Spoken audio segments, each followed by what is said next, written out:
Ladies and gentlemen, in this episode about Paul's Gentile problem, this is part 2. I'm not going to hide anything. This is a very heavy video. If you're not interested in diving deep into the weeds, like a college course level material on Paul and his Gentile problem and what was going on in his communities and such, you're not going to want to watch this. But maybe just because you love me, you might play it and walk away for the algorithm to see the watch time, hit a like, drop a comment, whatever. I always greatly appreciate that. But if you're interested in diving really deep, part 1 and part 2 in this Paul's Gentile problem series is a really deep dive. So I'm warning you up front. If you're interested in this, check it out. You can also skip to certain chapters if you want to see how Dr. Christopher Stanley deals with particular chapters in this video and interprets Paul within his letters. Feel free to skip ahead. Other than that, thanks a lot. We are MythVision. Welcome back to MythVision Podcast. I'm your host, Eric Lambert. We're going to take a deep dive into Paul's Gentile problem with my co-host, Stephen Nelson. Welcome back, Stephen. Thank you. And we need to roll out the red carpet again for Dr. Christopher D. Stanley. Welcome back to MythVision. How are you? Good to be back with you, Derek. Get to continue what we started last time. Dr. Stanley, me and Stephen, well, specifically Stephen brought you to my attention, but we have been exploring Paul for quite some time, trying to wrap our heads around who was this guy? What was he saying? What was his audience? What were they understanding him saying? And really the historical, cultural matrix or zeitgeist in which all the setting is taking place, which you laid out so well in that previous episode that we have Paul's Gentile problem. That's the part 1. So for those of you who are interested in diving deep, please go check out that interview with Dr. Stanley. To make it simple, there's a longer introduction on who he is, but he is a Pauline expert. I mean, he spent decades, plural, studying Paul, New Testament literature. He's written many books for those who are interested in diving deeper, and he has a trilogy. So specifically, A Rooster for Asclepius, A Bull for Pluto. He's finishing the 3rd one or starting the 3rd one now. He's written extensively on Paul. So if you're wanting to go deep into Paul, go check out his other publications. And he has a website, aslavestory.com, where you can go and get the books and also pay attention to the trilogy. Would you like to make a brief comment on any of this, Dr. Stanley? Well, just comment. You didn't quite say that the books at this website and the other one there are fiction. They're historical fiction that seeks to bring alive the world of Paul and the early the Greco-Roman world in which Paul lived and operated, as opposed to my other books are more technical academic scholarship. But generally speaking, they could be accessible in most cases to ordinary readers. And just so you know, the historical fiction actually does a good job of showing the real, what it would have looked like or been like in the first century. Other historians, experts and such have said, wow, you painted a great picture for what was really going on in the first century or in this contemporary period. So definitely check that out. With that being said, I think it's best to hand it to you, Stephen, and then you can pass the baton to Dr. Stanley. Well, no, I think Dr. Stanley wants to say a few words, and then we'll jump into the examples as soon as he feels we're ready. Well, sounds good. Well, for the sake of people who, for whom the time has passed between listening to the first video and this one today, I'll give a quick summary of things that we talked about there. We've been exploring Paul's Gentile problem, and what I mean by that is how Paul deals with the question of the role of Gentiles or non-Jews in God's plan, and why does he talk about this so much in his letters? I was noting last time that there's been a move in the last few decades of academic scholarship to recognize that this question of Jews and Gentiles is really central to Paul's thought, and that the things that were traditionally seen as central in terms of the centrality of justification by faith alone, certainly that's important for Paul, but that's a subset of a broader issue that he's dealing with in a real world social context of the relationships of Jews and non-Jews in this early Christian community. I talked for a good little while about where's this term come from, the Hebrew Bible or Old Testament roots of the idea, the term that eventually comes to be rendered in the New Testament by the word ethne, which can mean either nations in a literal sense of different entities of people groups around, or Paul also can use it as a generic, undifferentiated term for all people who are not Jews. And we saw that this is not just Paul. This is something that was already being done in the Septuagint, the Greek translation of the Hebrew Bible before Paul's day that he uses. It was also done by other Christians. But Paul is the one who really, as far as the written documents in the New Testament, digs deeply into this because he is a Jew. You know, we got to keep in mind, Paul, when he becomes a Christ follower, he's not, quote, becoming a Christian, unquote.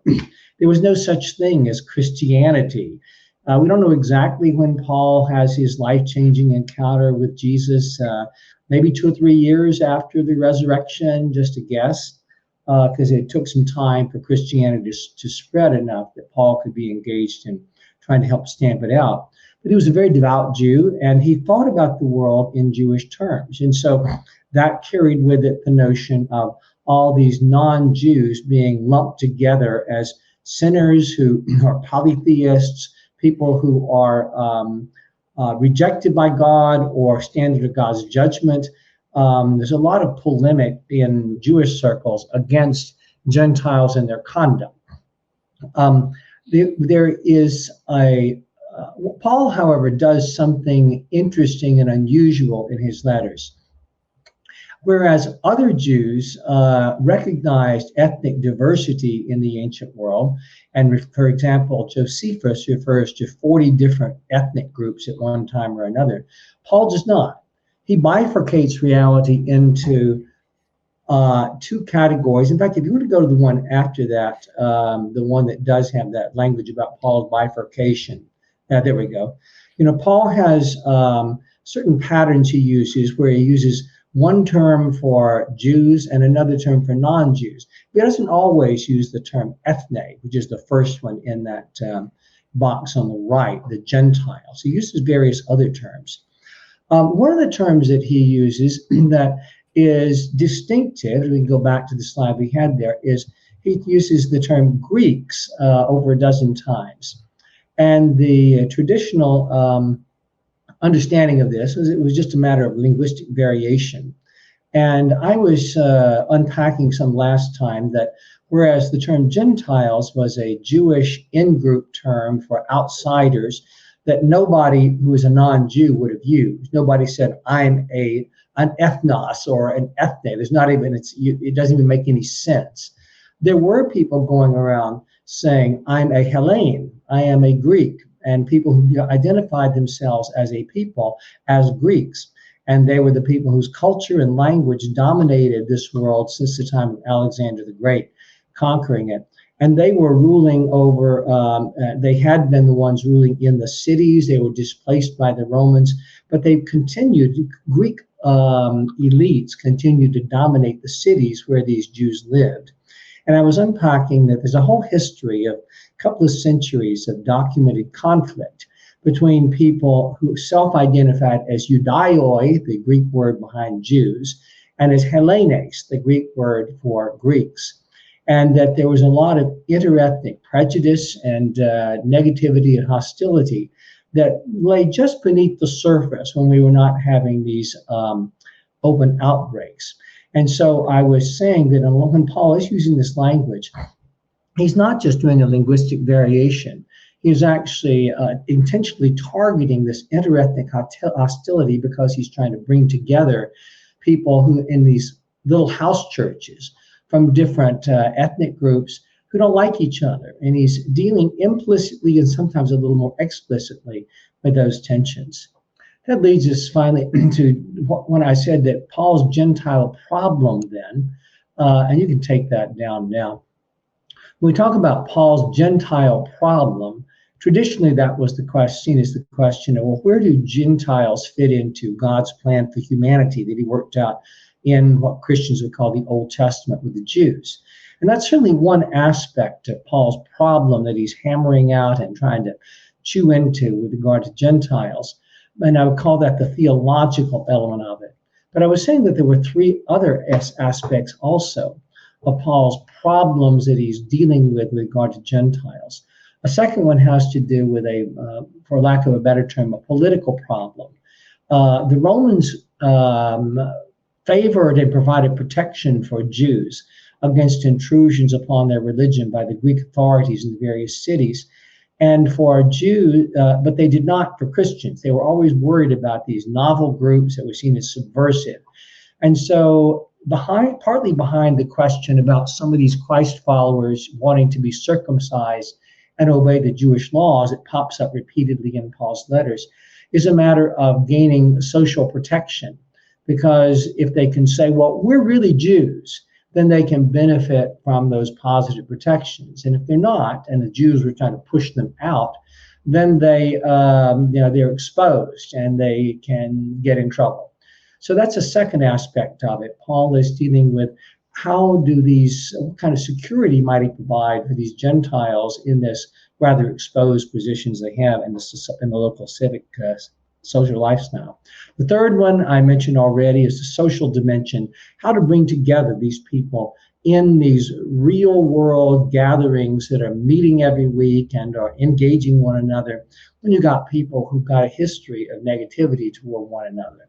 And the final one was the missional side, that Paul has this perplexing problem that while he, as a Jew, like other people, thought originally this was a message just for Jews, he, in his own calling to be a follower, recognizes that God is sending him out to the Gentiles, to the nations.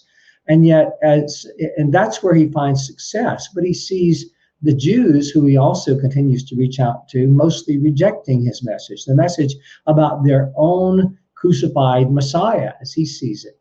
And so he's trying to make sense out of this his own missionary experience, and how he should target his efforts. Should he just give up on the Jews? Has God given up on the Jews?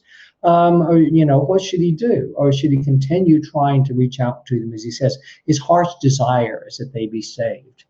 And so last time, and I'll wrap up with this, we worked carefully through Paul's letter to the Romans as the place where this question is occupying central place.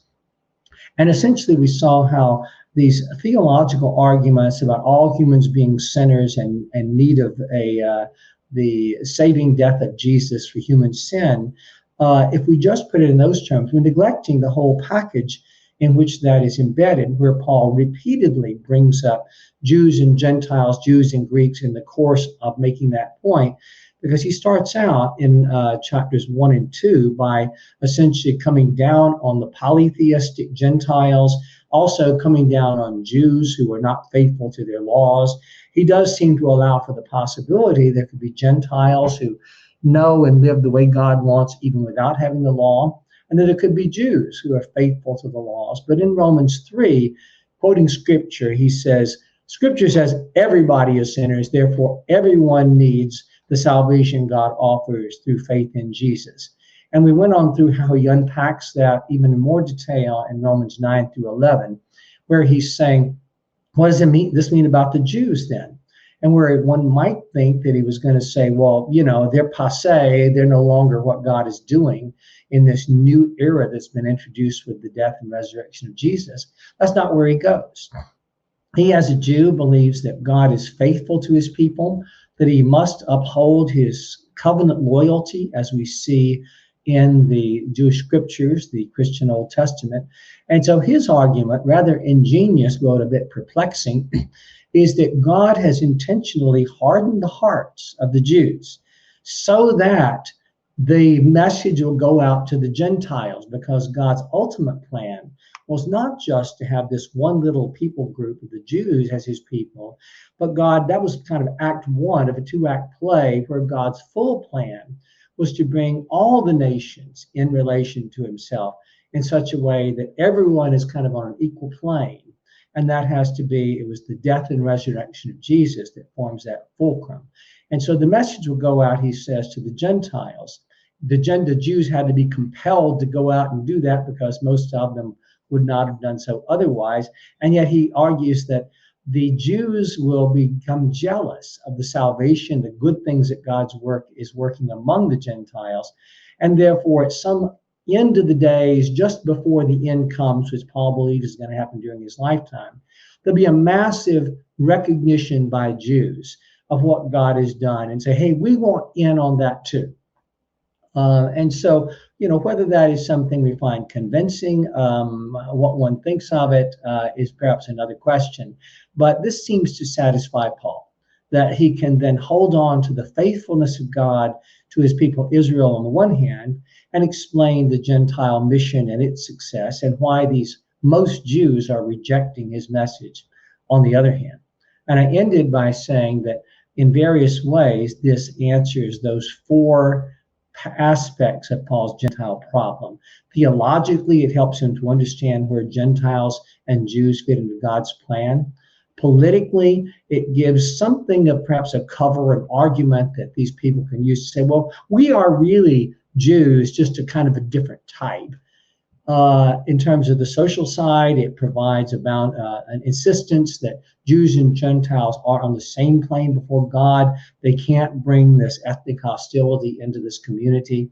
And then finally, it gives him a guidance that it's okay to continue this mission to the Gentiles and not to be worked up too much about his own people not responding, because that's something that's primarily going to be withheld to the future, because that's God's plan to extend this. So that's my quick summary from last time. I wonder if Derek or Stephen, you might want to add anything to that, or raise any maybe further questions or issues that we maybe didn't get to before we move on to 1 Corinthians and Galatians, Colossians, Ephesians. Yeah, so before we move on, Derek and I were discussing this yesterday, and we were thinking of doing a little segue to have you clarify something regarding Philo, because we discussed it in the last episode, and it was a little out of left field, and it's not in your Pauline wheelhouse per se. But, I mentioned this example from Philo because it seemed like he was using language in a similar way to Paul. And Derek, I put it in the studio as a separate slideshow called Philo, if you want to pull it up so you can actually see it on screen. But basically, the question we had for you is, I'll read it real quick, like not only Jews, but almost every other people, particularly those which take more account of virtue, have so far grown in holiness as to value and honor our laws throughout the world of Greeks and barbarians. There is practically no state which honors the institutions of any other. And then after an ellipsis, he says, we may fairly say that mankind from east to west, every country and nation and state, shew aversion to foreign institutions. It is not so with ours, the Jewish tradition. They attract and win the attention of all, of barbarians, of Greeks, of dwellers on the mainland and islands, of nations, of the east and the west, of Europe and Asia, of the whole inhabited world, the ecumeni, from end to end. So the question yesterday was regarding the way that Philo seems to bifurcate everybody from between Jews and every other people. He doesn't use the term ethne the way that Paul does here, but he also bifurcates the rest of the world into barbarians and Greeks, right, ethnically. And you mentioned that because Philo is so thoroughly Hellenized, perhaps more so than Paul, and steeped in Platonism and Greek philosophy, coming from that Alexandrian Jewish background, that he might actually consider himself in some sense to be Hellenist would be anachronistic, but a Hellene, or a Greek on some cultural level, although not on an ethnic level. But I don't know personally, having not really dug into Philo a whole lot, I haven't seen any instance where he outright would identify as a Hellene. So we just wanted you to clarify that. Do you think if a Jew would a Hellenistic Jew like Philo, who is very friendly towards the Greeks, consider himself in any sense, at least culturally, to be a Greek and actually adopt that label? Yeah, that's a great passage to enable me to unpack a couple of things that I intentionally kind of oversimplified last time because of the time factors. While I emphasized the history of hostility between Jews and Greeks, there were also elite, the same kind of intellectually oriented Greeks and Romans who admired Judaism.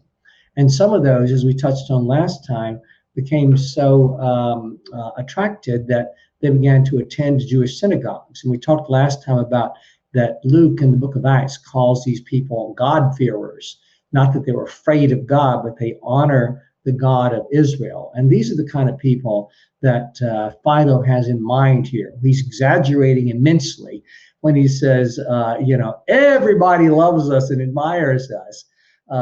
He's even in Alexandria, where he lived, during his lifetime, there was a massive public riot and pogrom against the Jews of Alexandria, so by a mob. And so obviously he knows that there's plenty of that as well. He actually is part of an embassy that goes to Caligula in Rome to try to get some relief from the local prejudice. So Philo can't always be trusted to give an accurate representation. There were a lot of the more Hellenized Jews like Philo made a point of trying to commend Judaism to Greeks by exaggerating not only the attractiveness that it finds with some of them, but also by saying, in essence, the Greeks got everything from us. Well, Josephus does that to some extent too, right? Exaggerating the popularity of Judaism. Josephus does the same thing in some other passages that I'm not going to pull up. Exactly. But Philo, living in the midst of a very Greek city, he can highlight. He's one of many people who would say the Greeks learned from us about the Greek philosophers who kind of recognize one creative God behind it all. They got it from Moses. And they got this, that, and the other from us. And so in essence, they want to say, you owe us a lot. And of course, we don't know if any non-Jewish Greek ever read Philo. It was primarily for internal Jewish community consumption. But if they did, they would have found that argument laughable.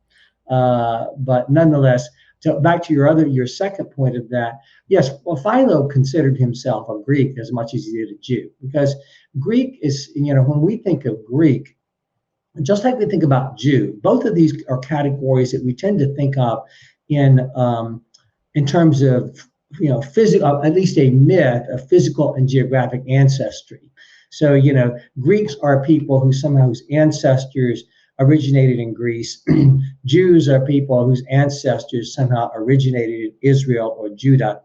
But in reality, both of these groups had porous boundaries. And one of the articles that I referenced last time that we're going to find a way to post for viewers to look at explores that idea of modern social scientific understandings of ethnicity. Recognize that ethnicity is not a matter of some kind of a fixed content with sharp boundaries, but rather ethnicity is about ways of maintaining boundaries between other groups that can be porous.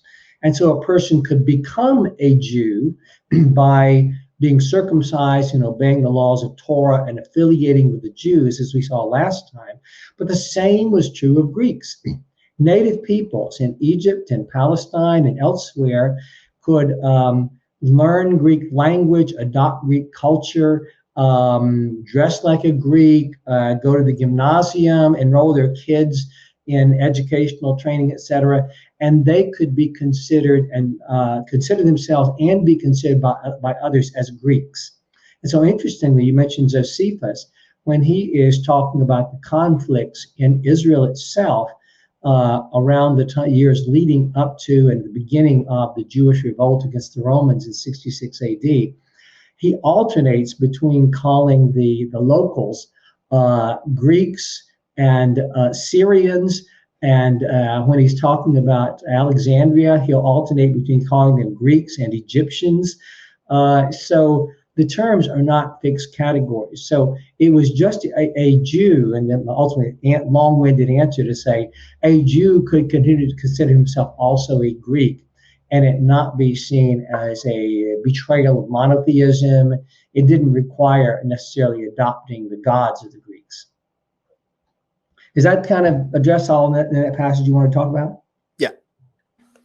Yeah, I think it's just a terminological question. It's just like, would Philo or Josephus or even Paul refer to Hellenized Jews as Edenists? Yeah. I mean, I just haven't seen examples of that. I've looked for them, but I don't know if there are any examples of that where like, oh, those Greeks, when they really mean those Hellenized Jews. I think that in Philo's case, could you find a text where he says, "I am a Greek"? No. Okay. Yeah, that was the question. Yeah. Yeah, but he is conversant in all the aspects of Greek culture and embraces it, with the exception, of course, of the Greek gods. He's an honorary Greek. Yeah. Is it fair to dumb it down even more, just to say it point blank? And this is for dum-dums like me. Would Philo or would Paul or would Josephus call a Jew Greek at all? Like, hey, you're a Greek. Is there anywhere that is explicit? Because then it's like almost confusing to know. Think about passages or anything, but did people who were, I'll broaden the question to say, did an Egyptian who adopts Greek culture going around saying, "I'm a Greek"? It's more a matter of how you are recognized by people outside. Hey, he's a Greek because the way he thinks, the way he acts, the way he lives, because of his social engagement. We can accept him as a member of our people here. And so it's, I've got to think about it. Did people go around kind of using it as a label that they made a point of, just in general?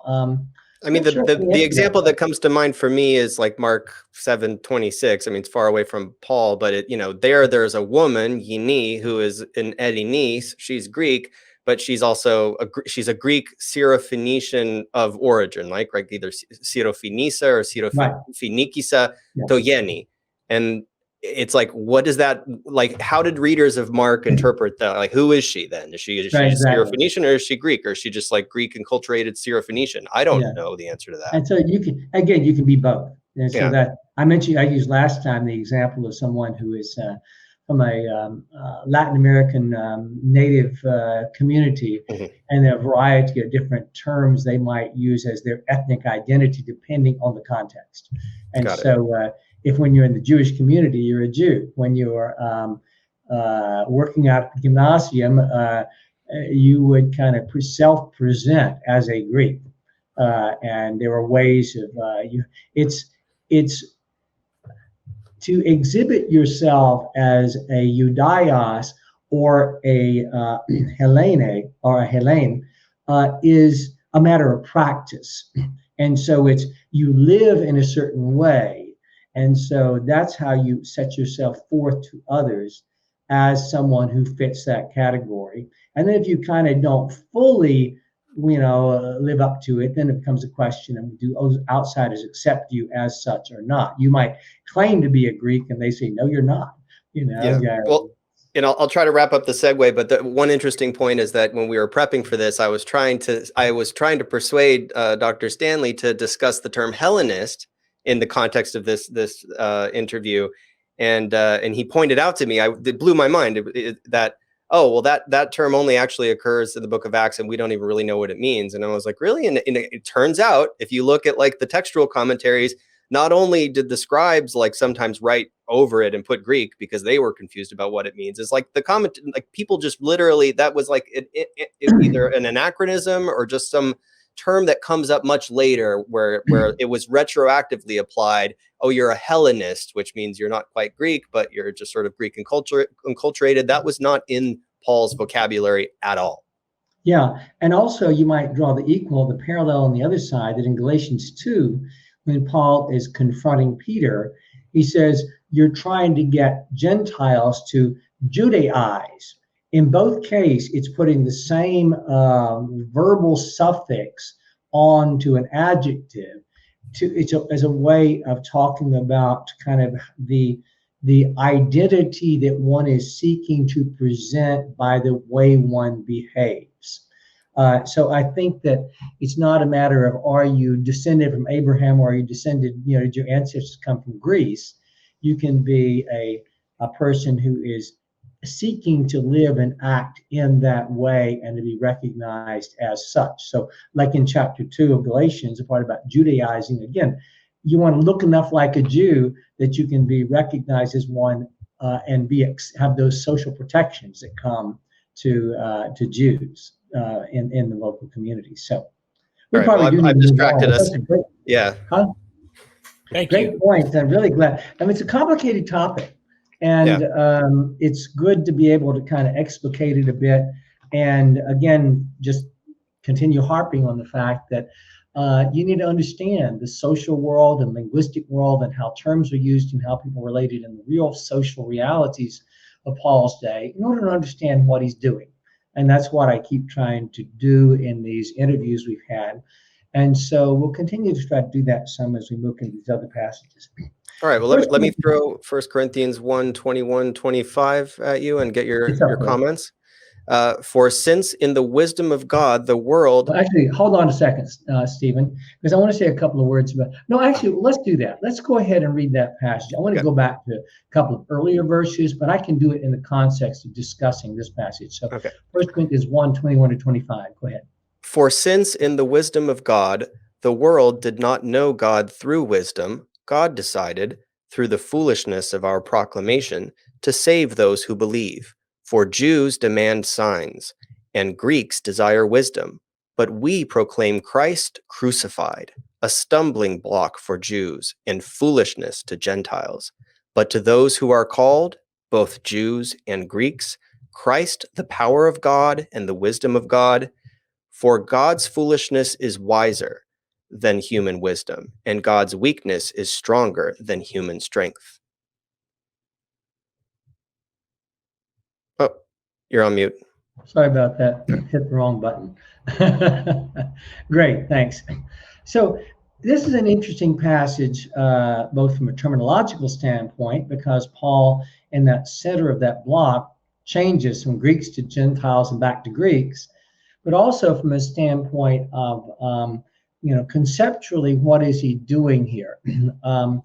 And so I want to, notice he's got a strong distinction, strong emphasis on the word wisdom throughout this passage. The word philosophy in Greek means love of wisdom. And any ancient Greek who was of the elite class of people, the education they had led up to an intensive study for several years of either Greek philosophy or Greek rhetoric, which is where most people went, or some combination of the two.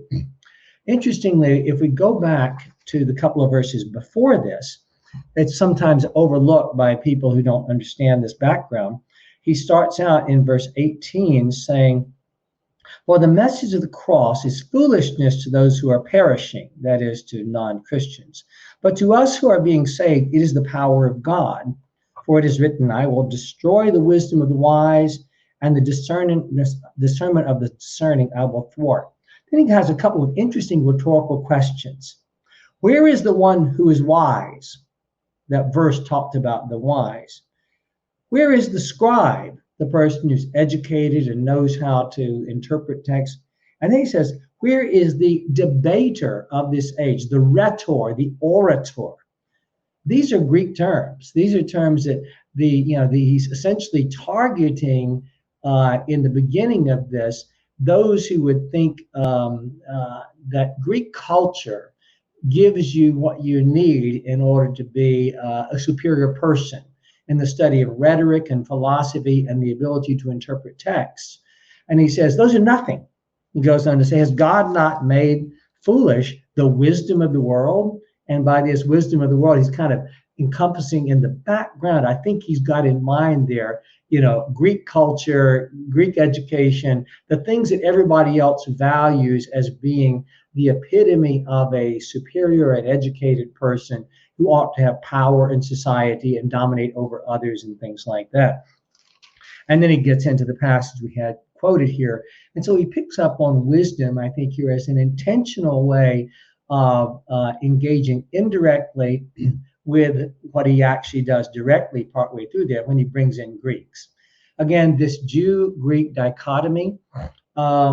In this case, he's got, I think, both the social dimension at work, the Jews and Greeks in his own community, saying basically, you're all in the same bad boat. You're all fools because of not recognizing what God is doing in sending Jesus to die for human sin, where he talks about his message of proclamation of Christ crucified. But he sees he's unpacking an interesting little point here, that they each reject it for different reasons. Jews, he says, demand signs, and Greeks desire wisdom. Notice the emphasis: Greeks desire wisdom. Greeks love wisdoms, i.e. philosophy, right? What does it mean Jews demand signs? Well, in the Greek world, this term, elsewhere in Paul, he uses the term signs and wonders to talk about the miracles that come through his ministry. Semia in Greek, semia. He gets that language right out of the Septuagint, where the miracles that God does at the Exodus story are called signs and wonders, and several other times in the Hebrew Bible, God's mighty acts are referred to as signs, using the same Greek word that he uses here. And so he seems to have in mind his own tradition, where it is the miraculous works of God that are seen as the proof of God's truth, the proof that you've gotten to the truth. And for Greeks, it's through philosophy that you seek after the truth. And so Paul is choosing the distinctive aspect that each of these groups uses to identify truth, and saying, you're all a bunch of fools, you're all a bunch of idiots. This doesn't get you there. In fact, it leads you astray. It leads you into false ideas.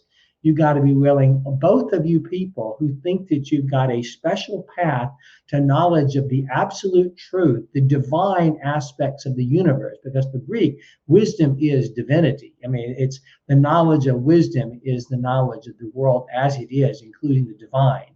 It's not just, concepts in and of itself.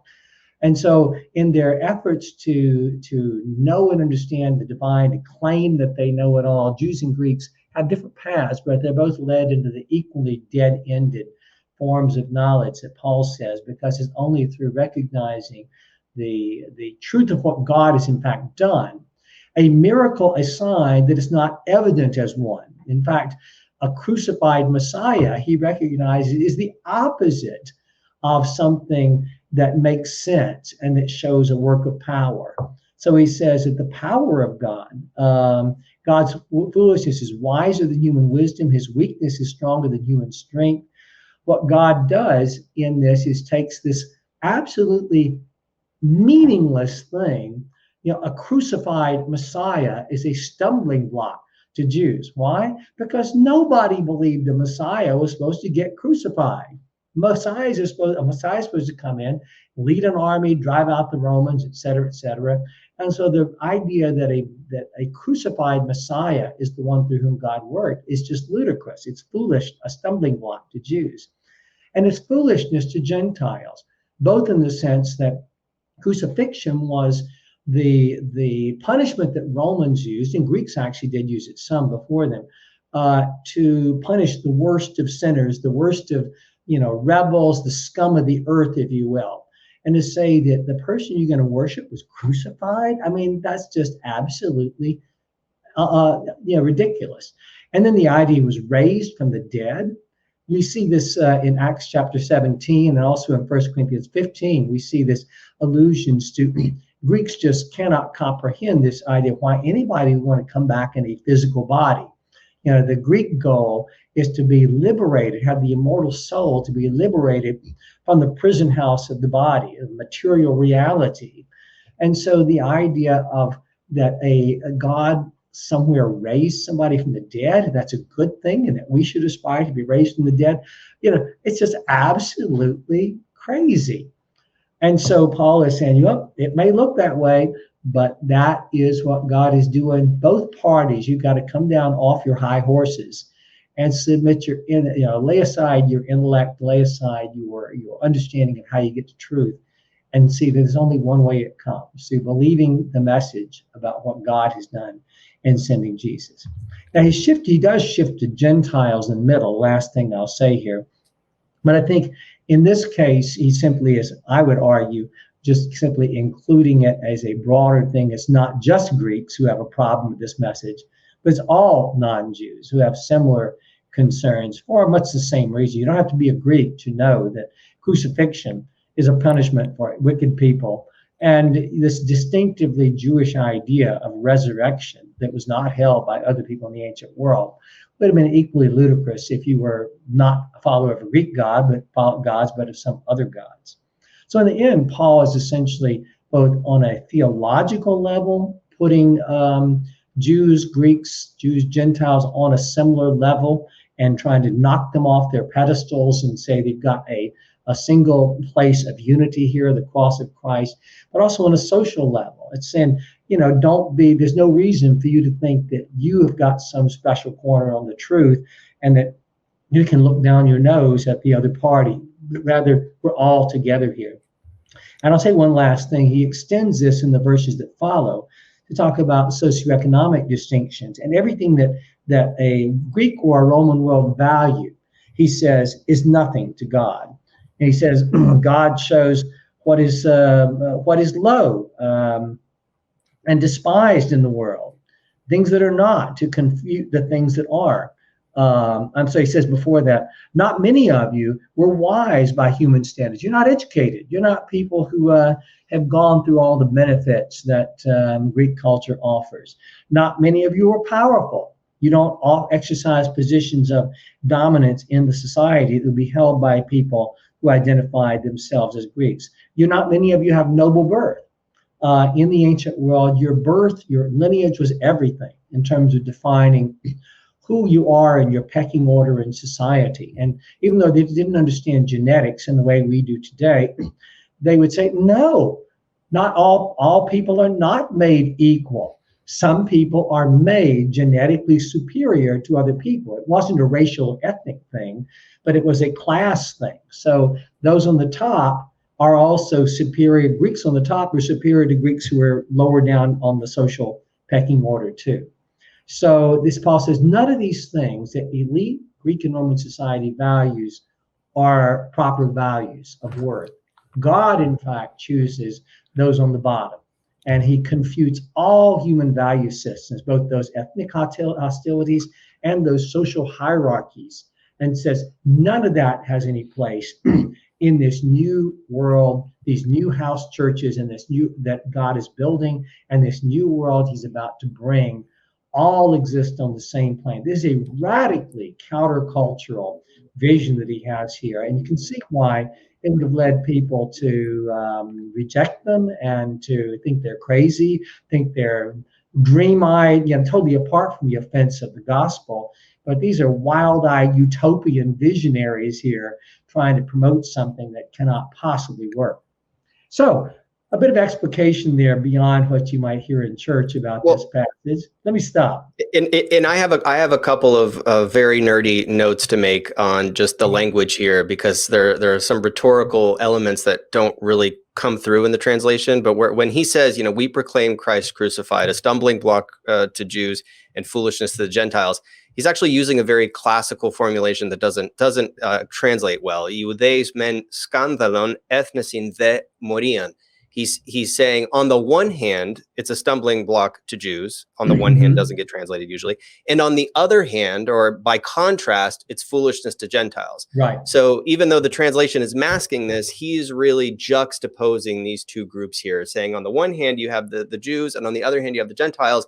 And this is one of those instances where, even though a lot of the time when you see that term ethne used, it can go either way. It could mean Gentiles. It could mean nations. It could be here. It means Gentiles for sure, because you can't have nations in the sort of anachronistic sense of a nation state or just sort of a group of people like that considering something to be foolish, right? Only individuals can consider something to be foolish, and that's why this is a really prime example of Paul's individualized Gentiles. And when he says Christ, the power of God and the wisdom of God, it's almost painful to read. Like it feels like a run-on sentence in English, but it's actually connected with, we proclaim Christ crucified.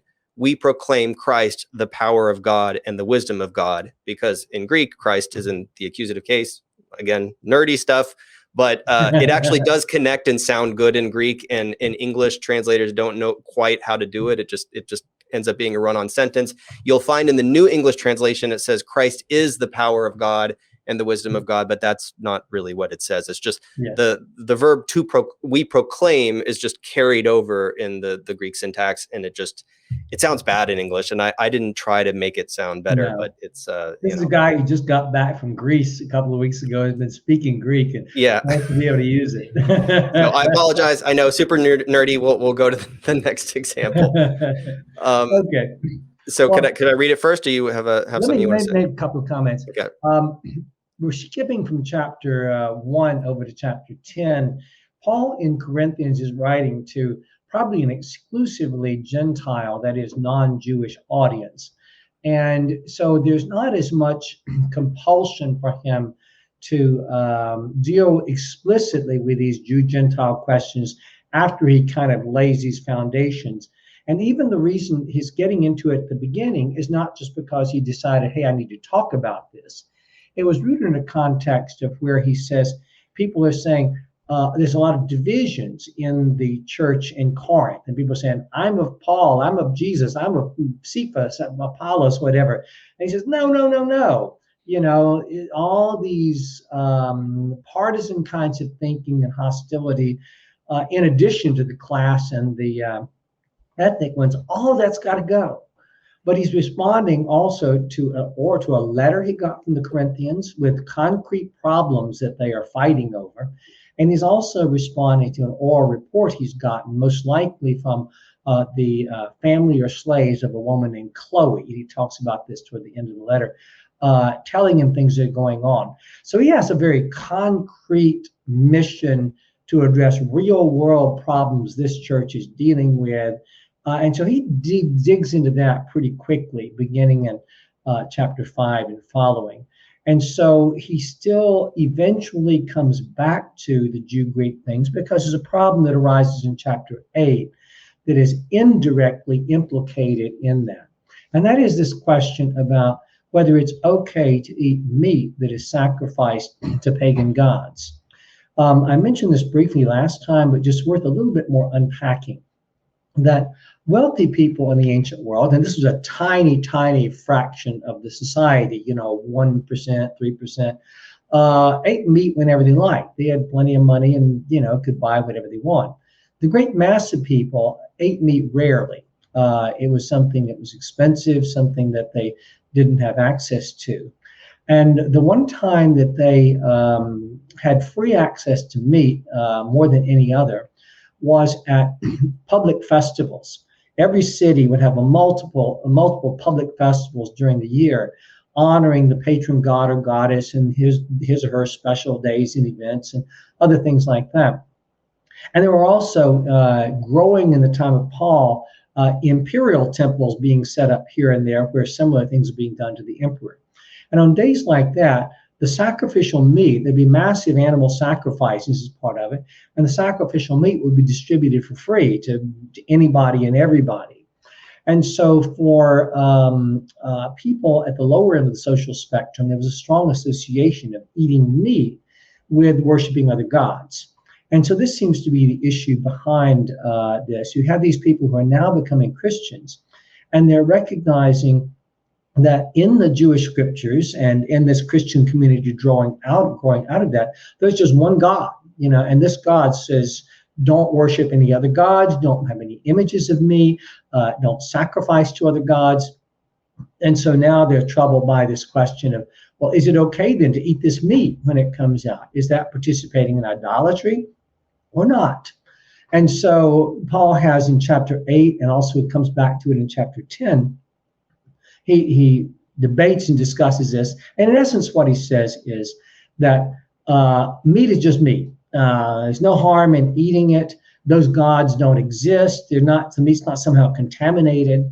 But he says, if eating this meat is going to cause somebody to think you are in fact believing in and worshiping these other gods, and you should lay aside your freedom so as not to cause offense and cause that person to turn away from Christ.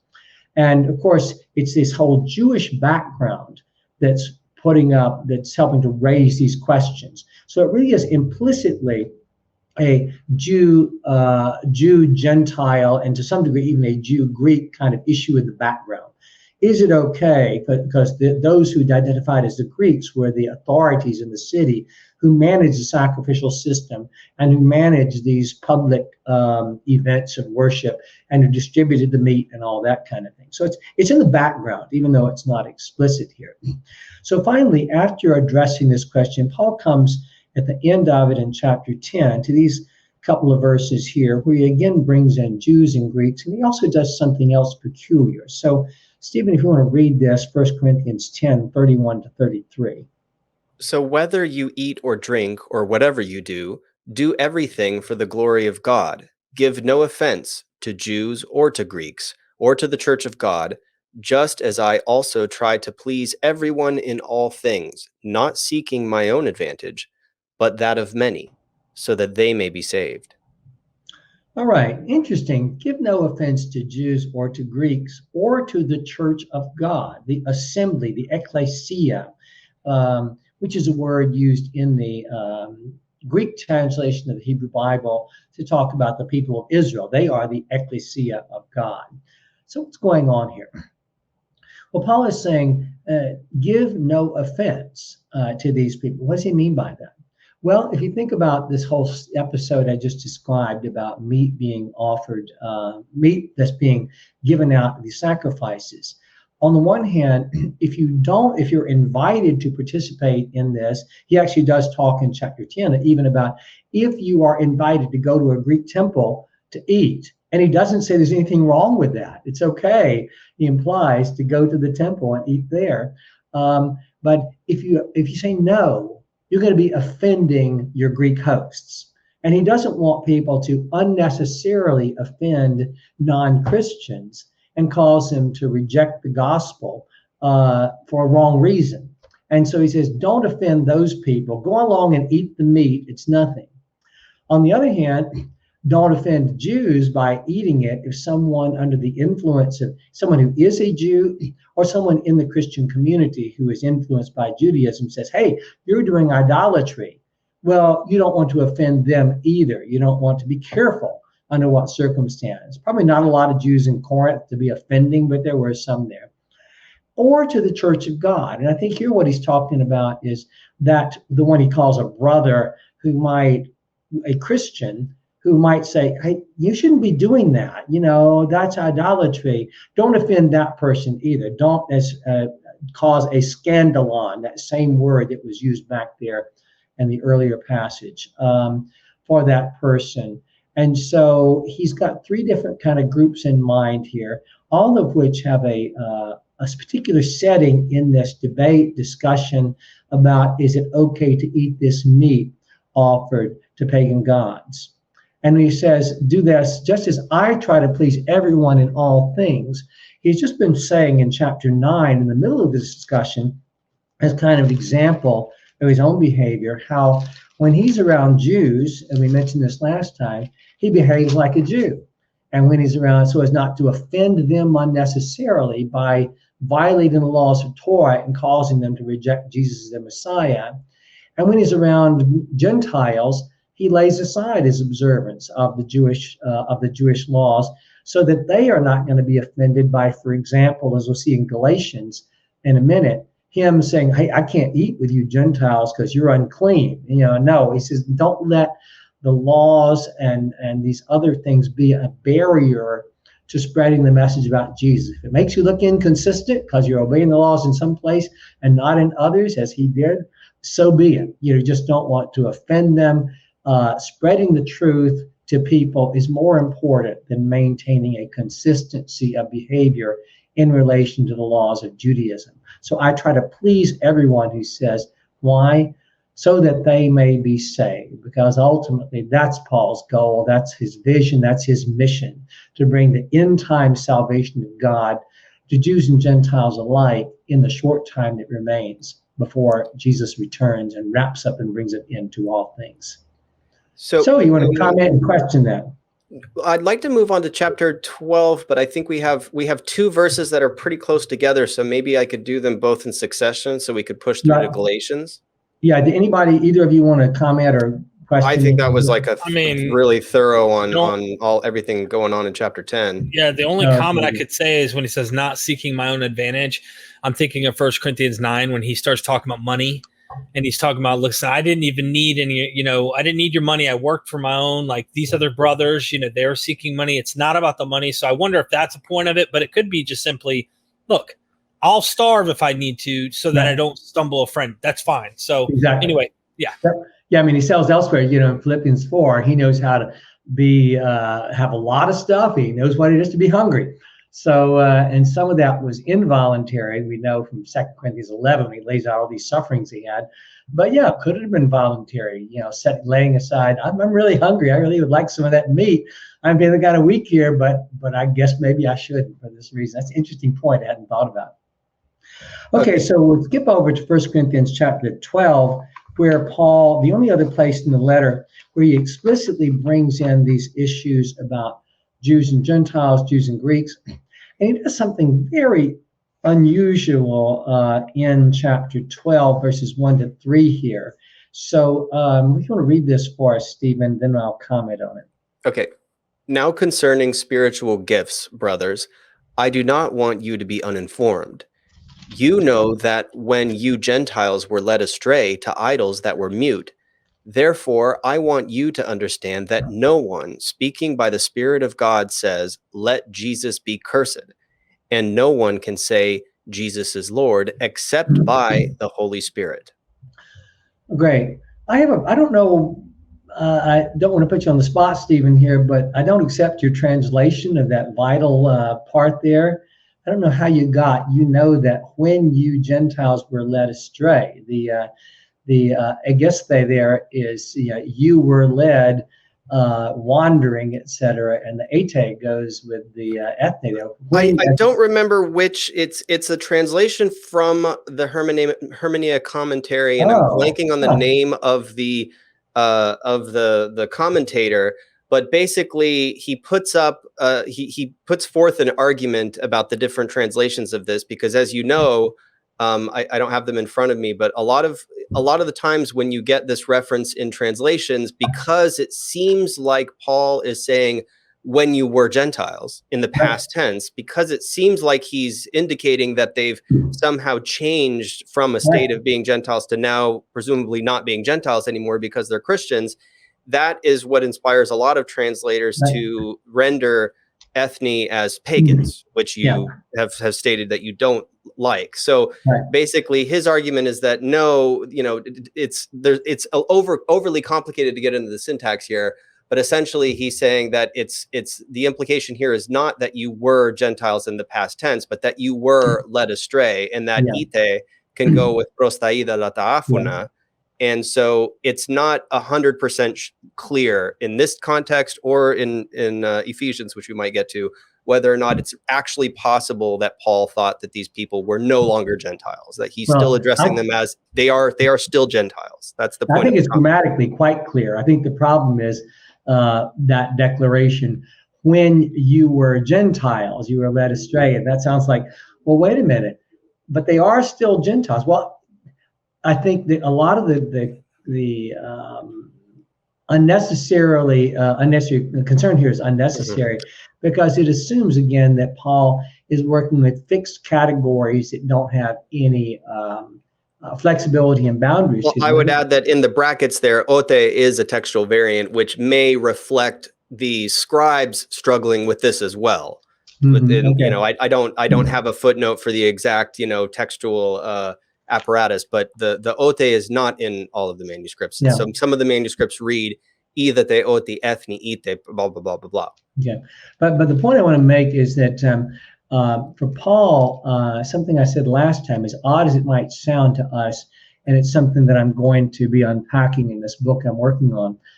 Gentile for Paul is not only just a generic term that Jews would use for non-Jews, but it is an ideological category, a part of a theological category might be better, that subsumes all the different people groups, and that they necessarily have to identify with in order to transition into being Christ followers. So even though there were not people going around saying, I'm a Gentile, in Paul's thought world, they are all Gentile sinners. And that's why God has extended his grace and his message to them. And so in an ideological sense, Gentile can indeed be a phase one passes through on the transition of being a Greek or a Syrian or Egyptian into being a Christ follower. You have to ideologically pass through the category of Gentile sinners. And so I think that's what he is doing here. And as an example, a couple other examples, we'll look at the ones in Ephesians later. And then there are certainly a couple of clear passages there that say this, and the debates over whether that's Paul or not. But another place we see it implicit is in this same letter in 1 Corinthians 5, chapter 1, where he says, it is actually reported that there is a sexual immorality among you, and of a kind that is not even found among, and we have again this wrong translation. Mine here says among pagans, so it's among the Gentiles. You're behaving in a way that's not even found among the Gentiles, where he's making an implicit distinction on the one hand between you on the one hand and the Gentiles on the other hand. And so it seems that once you become a Christ follower, Gentiles becomes an out-group term for those sinners who are not yet part of the followers of Jesus. However, having said that, I'm going to take back what I just said and show how complicated Paul's reasoning is, or his use of term is, and I say you can't push him to be consistent. There are also a couple of texts where he clearly says he refers to Christ followers as Gentiles. One of them in Romans chapter 15. Romans chapter 11, verse 13, where he's in the midst of this whole discussion of the place of Jews and Gentiles in God's plan. He says, now I am speaking to you Gentiles. So he clearly is talking to a group of Christ followers and seeing that they are still Gentiles.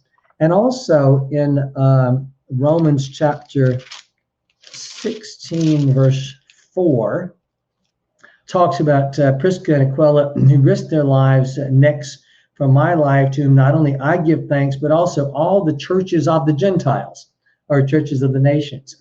So I think Paul wants to use this term in a very complex and nuanced way, where you have to allow the context to define or to help you understand. And the same thing, by the way, when we come to Ephesians in a minute, both of those usages also appear in Ephesians. So we just need to be careful about trying to shoehorn Paul into always using this term in a particular way. So I think he is saying, from a standpoint of his making sense of God's plan of salvation, these people were once Gentiles, and implicit in that is Gentile sinners, as he says over in Galatians chapter 2. And in that sense, even though they in one sense remain Gentiles in the sense for Jews, they are the nations. In another sense, they're no longer Gentiles in the sense that they no longer behave like Gentiles. Their behavior, back to this issue about how you behave your practice, shows what people group you're part of. Their behavior, if in fact they're living as Christ followers, is no longer the behavior of the nations. And so they are exhibiting a behavior that, I want to be careful about this, but he seems to, even though he doesn't use the term, it's 3 or 4 centuries before people talk about Christians as a new race, a new people in the sense of over against Jews and whatever. But he seems to think of the Church of God, the Assembly of God, in quasi-ethnic terms.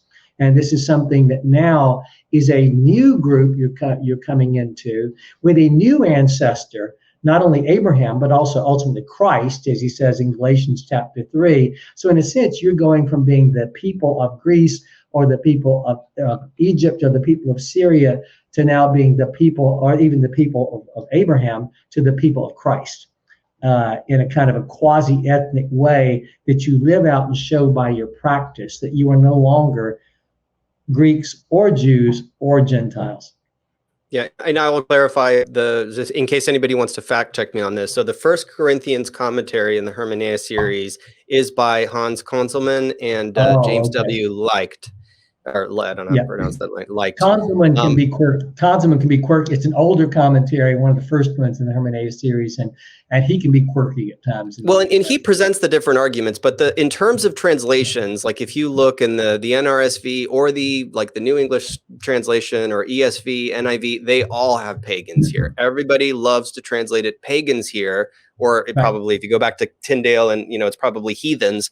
But they're doing that because they think that there's been this transition, and so all of a sudden they think, well, this can't be an ethnic sense because people don't change their ethnicity. Exactly. That's what's motivating the translation of pagan.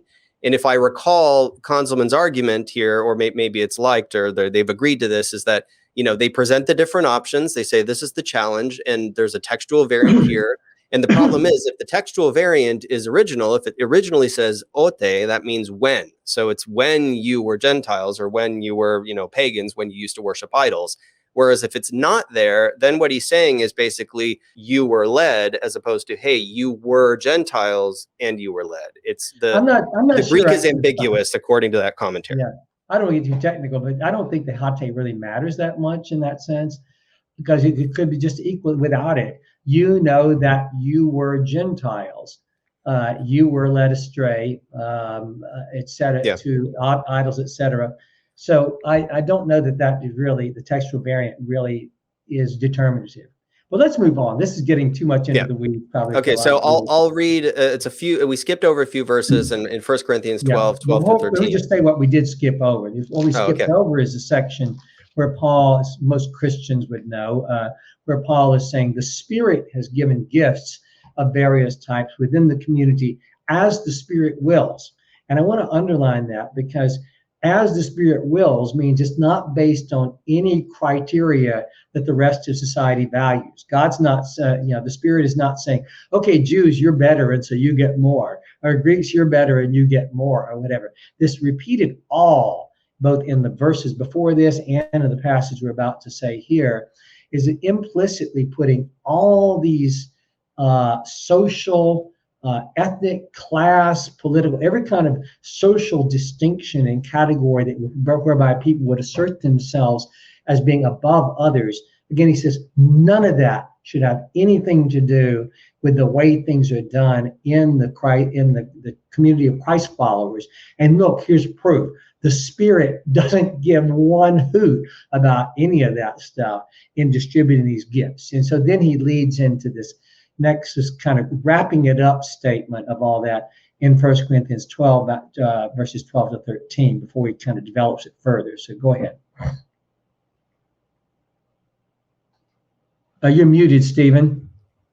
For just as the body is one and has many members, and all the members of the body, though many, are one body, so it is with Christ.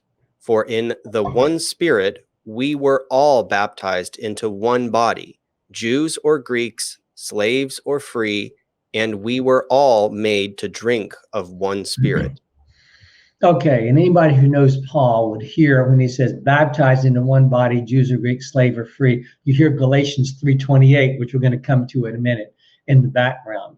Depending on how you date things, I think probably Galatians was written before Corinthians, and Paul has, but either way, he's got this idea in his mind that baptism is the way by which the visual representation is made, whereby all those social barriers and prior statuses are washed away and all are now placed on egalitarian. You are now, it's the liminal stage the transition in that liminal phase of the water, where you go from being one identity to another identity.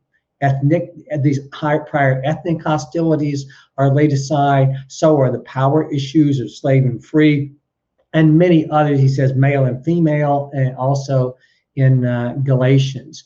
So I think that he could have said probably Jews and Gentiles here equally well, but I think again he's got in the background of his mind this whole issue of, in the real world, people are getting baptized, not just in some vacuum. They're getting baptized in this little Christian community in Corinth or Rome or wherever. And they're physically with their bodies going into the water, and they're physically with their bodies living out social relationships with these other Christ followers in the physical space of someone's home, and also the physical, reality of a first century city. And so the groups that are going to have the most problem with that are those, once again, that identify as Jews and Greeks. And so I think he just is kind of constantly harping on that in the background of his mind, and sometimes it comes out in the foreground. Yeah, and I'll add that it does sound a little weird in English to say the body has many members and members of the body. The word members is a little odd. It just means part. It's body part. It's just melos is a part of the body. Okay, good. So we can go on to Galatians, but do y'all want to talk any further about any of the things we touched on in 1 Corinthians? You might maybe tying them together at all or anything? I'm good with Corinthians. You ready to move on to Galatians? You ready, Derek? All right. This is a bigger chunk. You want me to read it? Actually, I don't want to take the time to read this whole passage. Okay. I just want to make a couple of comments. Paul in Galatians is dealing with a situation where there are some outsiders in his church who have come in, who are commonly associated with as being Jewish Christians, who are telling these Gentiles that they've not gotten the real truth from Paul.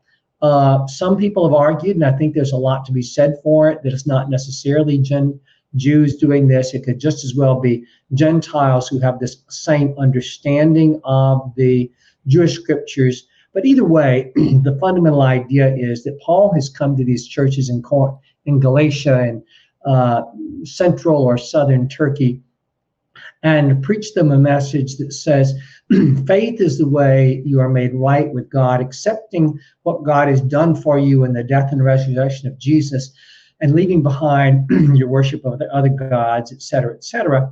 And now somebody has come in after he's left this place and is telling them, no, Paul didn't tell you the whole thing.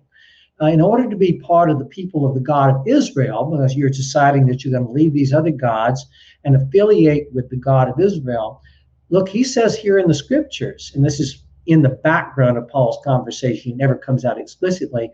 Look back here in Genesis, and it says that you got to be circumcised in order to be somebody that's part of the community of Abraham's followers and the people of God.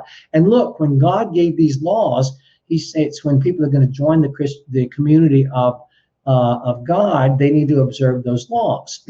And so Paul hears about this, and he about pulls his hair out and says, no. Because if there's one thing Paul is sure of, as I said last time, it's that it's the death and resurrection of Jesus. It's the fulcrum of history. It's the transition point. It's the thing you have to pass through in order to enter into this new era where the Spirit is at work transforming lives, and God is offering forgiveness and salvation, and ultimately comes to fruition in this soon coming end, and a new heaven and new earth, and all the wonderful things that God has promised there, and a resurrected body, etc. And so Paul has to come back and deal in Galatians more explicitly with this biblical arguments that have been used on the other side. Before he can get to that, however, and we'll see in a minute where he does get to it beginning in chapter 3, he has a prior problem, because in essence, these people who were saying Paul did not tell them the truth are undermining his integrity. They're basically saying Paul is a liar, that Paul has come to you and given you his own watered down version of the truth about Jesus and what he expects, and that, you shouldn't listen to this guy. And so he spends the first 2 chapters essentially defending his own identity and saying, look, I was a devout Jew more than anybody here. And, then God came and changed my life. And I didn't learn anything from those people in Jerusalem. It was years later that I came in, which it begins now in this passage. It is 14 years after he's had this encounter with God that he goes up to Jerusalem, he says, in response to a revelation, and he tells them about the message he's proclaiming to the Gentiles, about that salvation is offered to them without them having to be circumcised and obey the Jewish laws. And he says, they said, hey, fine, Paul, no problem. There are a lot of debates and discussions about how this compares with a similar story in the book of Acts in chapter 15, where the issue is brought up, and Paul tells in that account about all the wonderful things God's done among the Gentiles with the power of the Spirit, etc. And so the Jerusalem leaders say, well, okay, if God's doing it that way, I guess it's okay. Now, is that the same conference? Is this something different? A lot of debate. Doesn't really matter too much. The idea is the same. But interestingly, he does say partway through, yet not even Titus, one of his co-workers who was with me, though he was a Greek, was compelled to be circumcised. And there's no question here that he's using Greek in its very traditional ethnic sense. He's showing he does know what the term Greek means. Now, whether that means Titus's ancestors came from Greece or Titus is someone who was nurtured in a Greek environment, there's no way to say, because as I said earlier, Greek can take on, and it's got these fuzzy boundaries. So he could have originally been someone who was a Galatian himself. And someone with Gallic ancestry and not a native Jew, but has been so identified in his family, the Greek culture, they can refer to him as a Greek. But he knows how to use the word Greek in a way here. He knows Greeks don't get circumcised and obey the laws. And so that's really all I want. I don't want to get into all the other details and ins and outs of this, other than to say that he says that when this is a sign that the people in Jerusalem already agreed with him.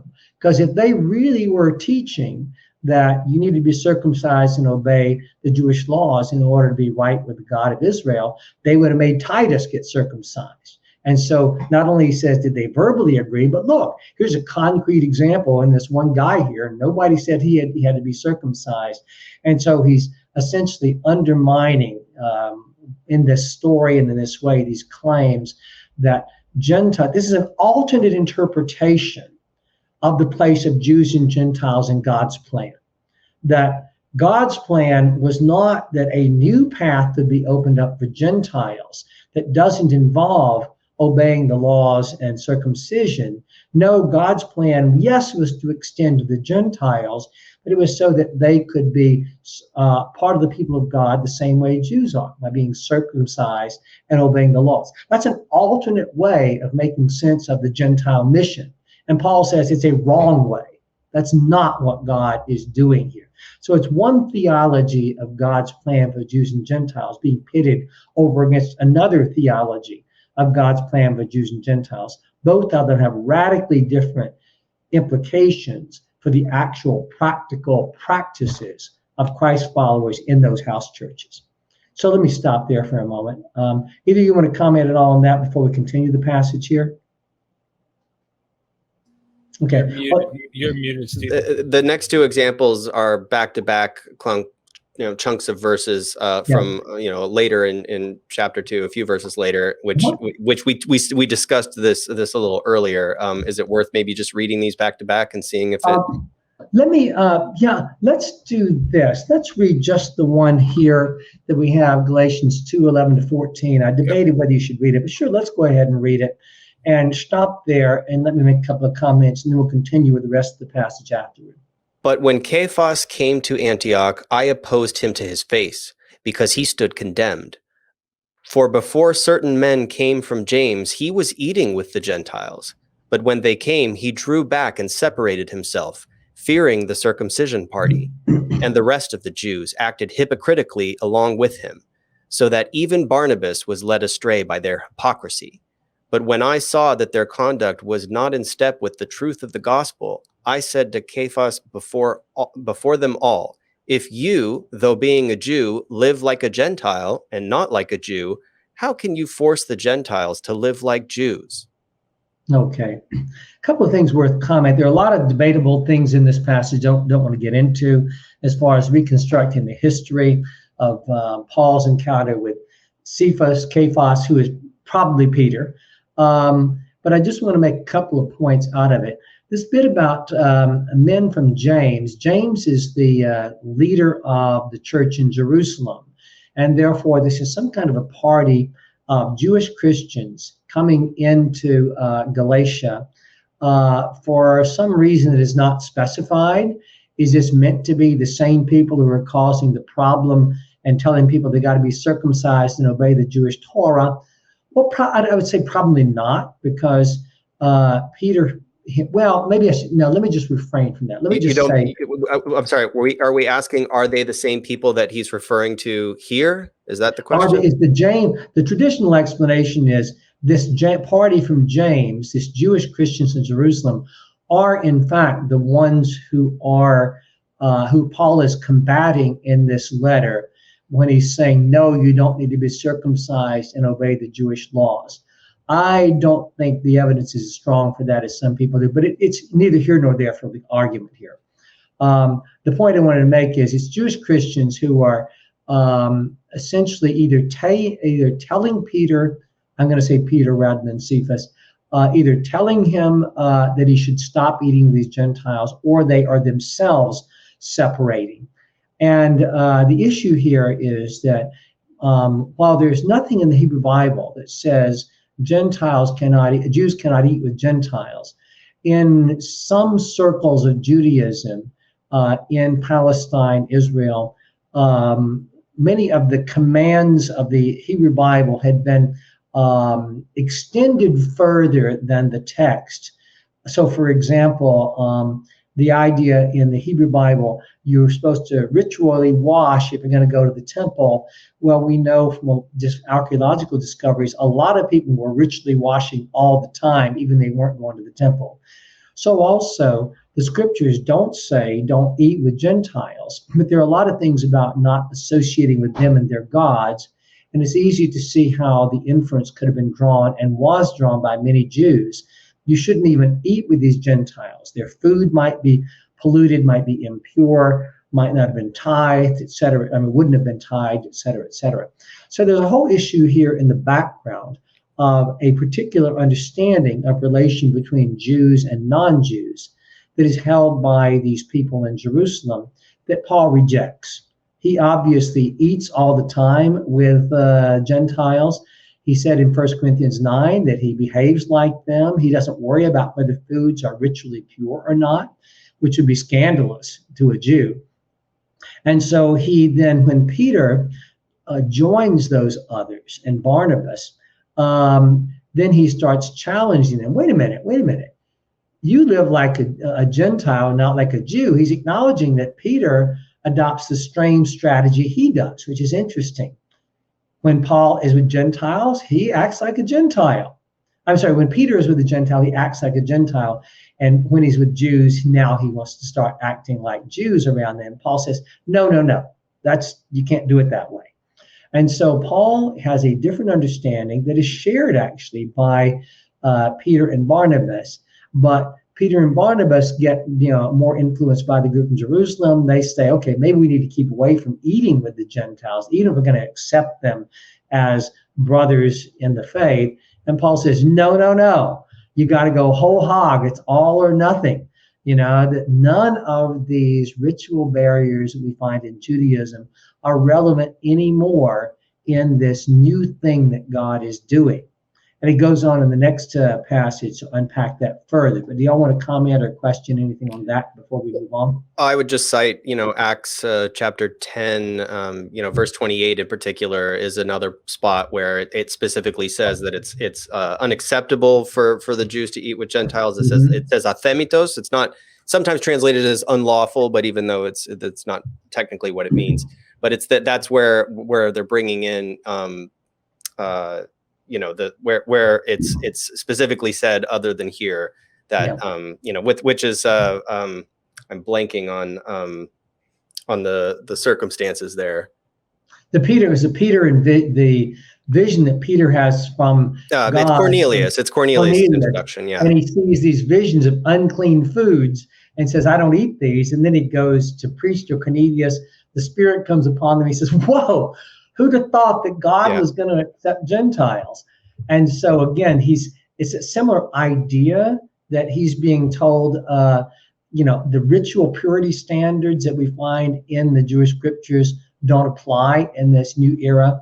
And one could at least make the possible connection between that and him saying here that Peter doesn't live like a Gentile because of that vision. Now, it depends on what you think about the historicity of Acts and other things like that, but it's an interesting correlation. So I'll go ahead and read the next few verses.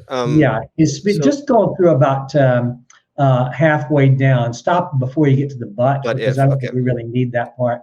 We are Jews by nature and not sinners from the Gentiles. Yet knowing that a person is not justified by works of the law, but through faith in Jesus Christ, so we also have believed in Jesus Christ in order to be justified by faith in Christ and not by works of the law, because by works of the law, no flesh can be justified.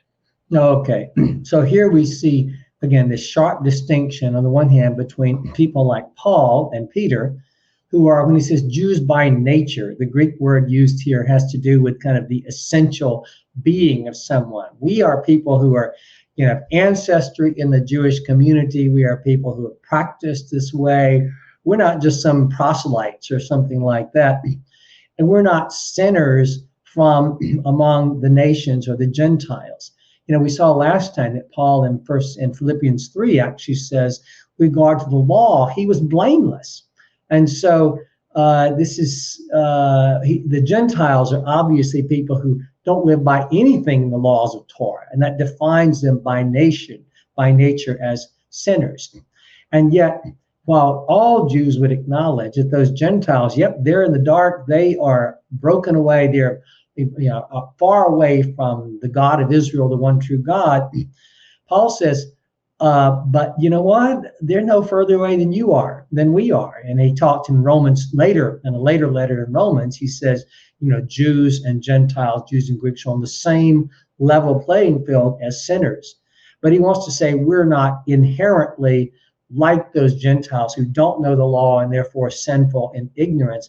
And yet even we know, we've come to believe now as Christ followers that the only way a person is made right with God, is justified, is put into a right relationship with God, is through faith in Jesus Christ. So we Jews, me and you, Peter, have believed in, or in the Greek, had faith in Christ Jesus in order to be justified by faith in Christ and not by works of law. We saw last time, Paul in Romans makes his audacious claims that the only reason God sent the laws, and we're going to see this also in this letter, was to cause people to see what great sinners they were, and therefore to see that these laws are essentially a dead end as a path to attain righteousness to God. Most Jews of the time would have said, Paul, you're just misreading this. That's not what we're trying to do here. But Paul, in essence, says the law has one purpose. It's not one to make people right with God. Jews are no better than non-Jews when it comes to their ultimate status as sinners before God, and therefore all are in need of the salvation that God offers, the righteousness that God offers through faith in Jesus. So again, he's radically shooting down all these social barriers, and particularly in this passage, targeting that pride of Jews that Jews would have over against all non-Jews. Doesn't feel any need to deal with Greeks specifically here because it's a more generic question that he's got in mind here. So I'll stop with that. Yeah, and this is, if we get to Ephesians 2, this is an interesting contrast because they were by nature, sons of disobedience, or sons of essentially they were sinners before they became Christians by nature. But here they're by nature Jews. It's in a positive light. There it's in a negative light. I think we're still in Galatians after this, but we're in chapter 3. There's some interesting stuff here. I don't know if you think it's worth reading. Yeah, one more word actually, back on chapter 2.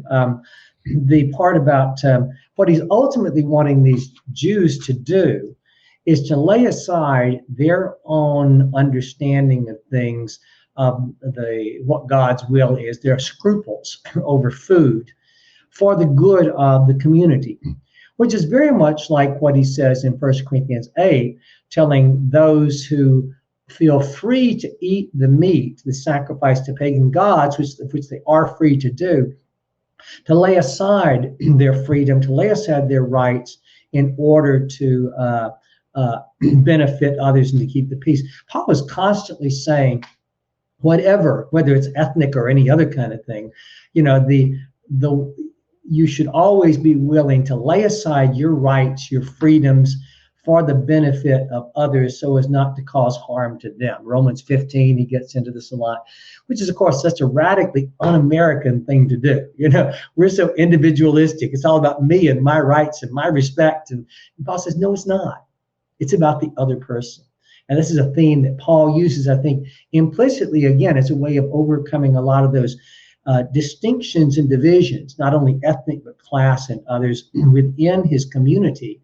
Because he's basically calling those who hold power and honor, or who have pride in who they are, outside of the community, to lay all that aside. They're the ones who are going to be challenged in that regard. Okay, well, let's go on. I will say a couple of words about what intervenes here. In chapter 3, Paul gets into the issue of the trying to counter the biblical argumentation of these people who are saying that Gentiles need to be circumcised and obey the Jewish laws in order to be right with the God of Israel. And he gets into an argument somewhat like one we talked about last time in Romans. There are differences also. And he says, in essence, in Rome, back in Genesis chapter 12, God said to Abraham, you will be an ancestor of many nations. And what do you know? That word nations, as we've been saying, ethne, is also the word of Gentile, that's rendered Gentiles. It's, same word. And so Paul implicitly is reading that as, Abraham, you'll be the father of many Gentiles. And then he says, well, how's that to be carried out? Well, he says, as we saw last time in Romans 4, what God commends in Abraham was his faith. Again, he quotes that same passage we looked at last time in Genesis chapter 15. Abraham believed or had faith in God. The word, we have a problem in English.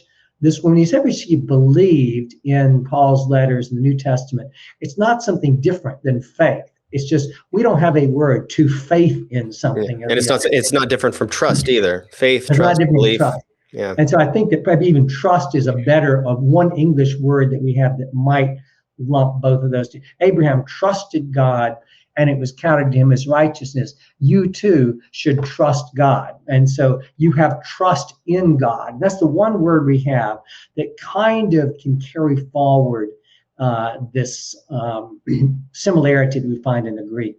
So he says to these Gentiles, Abraham had faith in God, and that's what made him right with God. See, that's what God is doing. That's how Gentiles are made right with God. They're on a different track alongside Israel, which is a little different than what he says in Romans, where he talks about them being grafted into Israel. Paul uses different language, different illustrations, and we can't shoehorn them all to make them agree with each other. And so he's in essence says, and the way we know that is because God gave the Spirit. Remember back in 1 Corinthians 12, the gifts of the Spirit? Paul here in Galatians 3 really emphasizes, he says, how did you receive the Spirit? Were you obeying the laws of the Torah at the time that God poured his Spirit out on you in some kind of a visible, manifest way? We don't know exactly what he means there, but there's something that's miraculous in some way. Galatians 3:25 through 29. But now that faith has come, we are no longer subject to a disciplinarian. For in Christ Jesus, you are all sons of God, through faith. As many of you as were baptized into Christ have clothed yourselves with Christ. There is no longer Jew or Greek. There is no longer slave or free. There is no longer male and female. For all of you are one in Christ Jesus. And if you belong to Christ, then, as a result, you are Abraham's offspring, heirs according to the promise. Okay, so now that faith has come is Paul's shorthand way of saying, now that we're into this new era through the death and resurrection of Jesus, where the centrality of faith as the way people are made right with God is now evident and no longer are we in that old phase where God dealt only with Jews and on the basis of circumcision in the law, then the disciplinarian here is a term he used earlier to talk about the law. The law was a pedagogue, a disciplinarian to kind of keep us in line when we got out of the way. But it says, no, that's no longer relevant. You are all children, or actually in the Greek it says sons of God through faith. Yeah, I fixed that on the fly. Huh? I fixed that on the fly. Yeah. It's the translations like to change sons to children because it is exclusive, but technically, literally, it's sons. Yeah. And so you were all sons of God through faith. Well, wait a minute. You're sons of, yeah, but so you're Abraham. Well, are we sons of Abraham or are we just sons of God? He says, the end of the passage, no, you're Abraham's offspring, Abraham's seed. You are the ones who Abraham was promised would be his descendants, not only the physical descendants, but also those who are not physically descended from him, who have the same kind of faith that Abraham did. And then we've got this famous passage, again, we referred to it earlier. Baptism is then the ritual that marks the transition from that former stage, whether you were a Jew who wrongly trusted in the law of God in order to be right with him, or whether you were a Gentile, a Greek, who trusted in your wisdom and your authority and your power and all these other things. And all these negative attitudes you got, none of that matters anymore. There's no place for that. So also, even slave and free. A slave, and we know this from even 2nd century references, a slave could be a bishop in the church once they begin to have bishops and deacons in a more thorough way. So a person who is a nobody, and even on the bottom in the outside world, could actually be a leader in this community. We know from Paul and elsewhere, women were leaders in this community in a way that they never would have been in the world outside, or only rare women would have had access to that. But it doesn't just say all the hierarchies are gone. He also says you are all one. This unity language, just like we saw in 1 Corinthians 12 about, God has made you all one in Christ and given gifts to all of you. Paul is really emphasizing over and over and over and over, you're one, you're not just these divided groups. He's trying to get them to take on new identities, to sublimate their identity as Greeks, as Syrians, as Egyptians, as Judaioi, and whatever. That doesn't mean they totally leave those behind and no longer those things at all, but those identities are relativized into insignificance when it comes to the way they get along with others in this community. And so he roots them back all the way in what God was doing in the Hebrew Bible with Abraham, but in a somewhat different way than he does in Romans 4, but he gets to the same end in any way. Well, and I'll point something out that, Derek and I talk about this a lot because we argue with people about it a lot.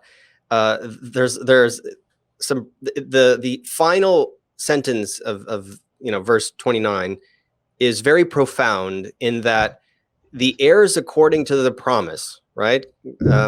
Evangelion kleronomi, like who are those heirs? They are Abraham's seed, right? His offspring. In the Jewish concept, if you were to ask a Jew, who are the heirs according to the promise, that's who they are. That's Abraham's offspring because the promise was made to Abraham and his offspring. Yep. But Paul prefaces this with a condition, saying, if you are Christ's, Christ's with like apostrophe S, it's the genitive case, ide mis Christou, ara, then as a result of belonging to Christ, right? That one word encapsulates, that's why I have the parentheses there. Then as a result, you are Abraham's offspring. So he is literally describing the mechanism by which these Gentiles, or the Greeks that he's addressing, become through faith Abraham's offspring. It's very clear in the Greek exactly how that happens with it's called conditional syntax. If then, it's an if and then clause, and it's not that clear in the English. I tried to bring it out a little bit more, but I just have to point out for the record that this is a very concrete statement at the end of this collection of verses that really bears emphasis. I don't know if you have anything to add to and one that. thing that he did, language he does not use explicitly in Galatians 3, he does go in Galatians 4 to use, is the language of adoption. He also uses that in Romans in chapter 8, in a similar kind of context. And the reason this is important is that for us, when we think of adoption, when he talks about Christians being adopted into the family of God, our concept of adoption is that a person who's adopted, while will be treated just like a son or a daughter, we always know there's this biological father or mother out there, and genetically they come from that lineage, and so they are socially part of my family, but they are not biologically. They have a different set of genes and a different whole family history than I do. That's not how adoption was understood in the Greek and Roman world. Adoption was a means, it was not a matter of just rescuing some foundling somewhere as a child. It was not uncommon in the Roman world for a wealthy person who did not have sons to adopt someone else as his heir. And this person could be an adult, could be somebody, theoretically, it could be a person as old as the person who's doing the adopting. It wasn't an age kind of thing. But it's a legal fiction whereby that person is literally seen as becoming a member of the family lineage of the person who does the adopting. Now, we know today that's not true in any genetic sense, but lay aside what you know about genetics and all that. From a standpoint of social recognition and legality, that person who is adopted is now considered my son in every way that matters. And so when Paul talks about adoption, he means that in the same way that you were adopted in the family of God, you are no different. He also, in Abraham's offspring, implicit in the background is you're like the adopted sons of Abraham. That makes you just as much, you're not second rate. You're not second rate to the natural descendants, the Jews. You are just as much a descendant, an heir of Abraham as they would be. So that's kind of in the background where the social background here is a little different than we would think. Is it not fair, Dr. Stanley, to actually go a step further? Because it sounds to me that if we were to couple this with Paul's Romans letter, that he's going beyond the idea that, hey, you're no different than the Jews. He's specifically saying you are an elect. It's like, not all who are descendant of Abraham are really the chosen ones. And so he's going beyond just saying, oh, you think you're Abraham's children because you were born or a descendant? Let me tell you a story about how that doesn't work for you, buddy. And it seems like he's going beyond just saying, oh, well, you're on the same playing field as Jews. No, you are adopted. You're one of God's children. You are one of those. Jacob I loved is one of those situations rather than Esau, who was a descendant that he hated, kind of thing. Would you agree with that? Or yeah, with a certain nuance that he's also implying that those people who are physically descended from Abraham, even again whether it's literal or fictional, i.e. the Jews, if they do not go through the same path these Gentiles have to be going through, they as individuals are no longer properly the sons of God themselves. So he is not only including Gentiles, but he talks about, as you said, God in Romans 9, God elected some out of the people of Israel, implying the others are no longer part of his people.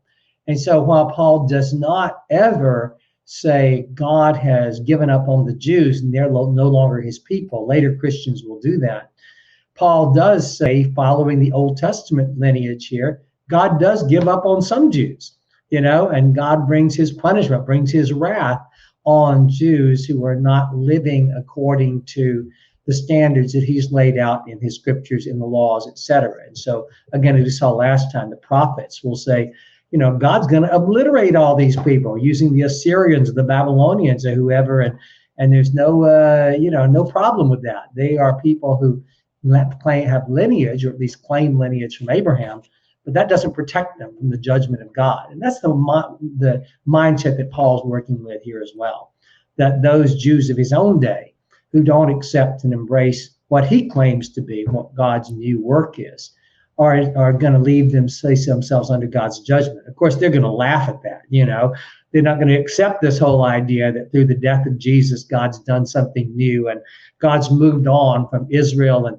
open up a new world. They'd say, this is all ridiculous, Paul. I mean, it's just absolutely something a fantasy. So I have a question about that. So in regards to Romans 9, 3-5, where Paul is sort of lamenting about his kinsmen according to the flesh, his brothers, kinsmen according to the flesh, and he says, they are Israelites, and to them belong the adoption, the glory, the covenants, the giving of the law, the worship, and the promises.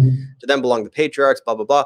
When he says to them belong the adoptions, like the adoption, what would be the Jewish reaction to that? Because don't they kind of feel like did the Jews didn't feel like they needed to be adopted, right? Like they were already in this family, but Paul's raising the bar, right? Like he's saying that they need that adoption to be sons of God. That's an interesting question, and I'll be honest, I've never really thought about that. So I'll just look at the passage and give you a thought off the top of my head. It can't be the same as the covenant, because he also uses the word the covenant, the covenants plural. So I might guess, and you could look at the commentaries and see that it could be a different use of, could be the adoption singular might refer to God choosing Abraham and making him his son. And then the covenants is the succession of covenants that God enters into with Abraham and others, giving the law, etc., following that initial election of Abraham. But that's just an off the top of my head guess. And if you want to look up and come up with a better idea, you can come back and give to me. I don't think it would be fair to generalize from that Jews thought that they somehow had to be adopted by God in the same way that Paul is saying here. That in that sense, I think the word adoption here for Paul applies really to the Gentiles, because he would say the Jews are by nature, right? We just saw in Galatians chapter 2, they are by nature the people of God, whereas the Gentiles have to be adopted into God's family. But once they are, as weird as it sounds to us, I don't think Paul says this, but I think he might say they too are now by nature people of God. Maybe he wouldn't go that far, but he does say, interestingly, I want to read Philippians chapter 3. He goes even further than saying that they are Abraham's offspring, they're his descendants. But in Philippians chapter 3, verse 3, he says, it is we who are the circumcision. We are the ones, and it certainly sounds an awful lot like displacing Jews as the true people of God. Again, Paul doesn't do that, but boy, he gets awfully close there. We Christians, Christ followers, are the circumcision of God. So yeah, it's Paul, he wants to do two things at once. He's trying to hold on to the primacy of the Jews on the one hand and affirm the equality of Gentiles on the other. And he hasn't worked out all the details of them. Again, I just repeat myself. You can't expect Paul to be totally coherent on all these things and fit it together into some nice systematic package. Paul's got the parts out there, but if you sat him down, he'd probably have to think about how he would answer some of these questions we're asking. I know that Ishai Rosenzweig, or the scholars that we read in the book Goy, they talk about Philo like this. He has a Jewish kind of supremacy, but really, like, if you pinned him down, he'd be kind of a universalist in some senses, but then he'd be like, but the Jews really, and I wonder if Romans 9 could be understood in that passage, just that idea of adoption. When he says in verse 4, they are Israelites, he's talking about the Jews, and to them belong the adoption, the glory, the covenants. I wonder if what he's saying is like this should have been the case, that they were the kid. They were the ones that were that's God. how I read it, but it's been shifted. And like a lot of, I think that most people would say this is where he's essentially picking up and answering the question he asked back in chapter 3, verse 1. Then what advantage has the Jew? And he goes on to say, hey, listen, here are the advantages they got. And yet he also, prefaces this by saying, I'm speaking the truth in Romans 9:1. I'm speaking the truth in Christ. I'm not lying. My conscience grieves, confirms it my whole by the Holy Spirit. I have great sorrow and unceasing anguish in my heart, for I could wish that I was accursed and cut off from Christ for the sake of my own people, my kindred according to the flesh. And it goes on to say the same thing in chapter 10, verse 1. Brothers, my heart's desire and prayer to God for them is that they be saved. So yes, they had a head start in the race, and they had a lot more ability to recognize what God had done in sending Jesus, according to Paul, as the Jewish Messiah. But having that, they got to finish the race. And it's like they quit the race halfway through. And so they might have started out ahead. But if that's all they go, then all those advantages are for nothing. Yeah, I always saw it in the context of like a birthright. Like Paul believes that all of these things, the adoption, the glory, the covenants, giving a lot, this is all of their birthright. Like they should just get this as part of being Jewish, and they're passing up on that opportunity, and it's being given to the adopted son. It's being given to the adopted children, exactly. And that's why it's like such a paradox for him, and it anguishes him. That it's like they should be getting this, but they're not because they're rejecting it, and that's his Gentile problem right there in a nutshell. Yeah, and this, but I should note that this question about whether being descended from Abraham makes you automatically right with God, no matter what you do, was one that was also debated by Jews. And so, particularly this passage in Mishnah Sanhedrin, where different rabbis are offering different opinions about does simply birth from the lineage of Abraham make you okay in the age to come? And some say yes and some say no.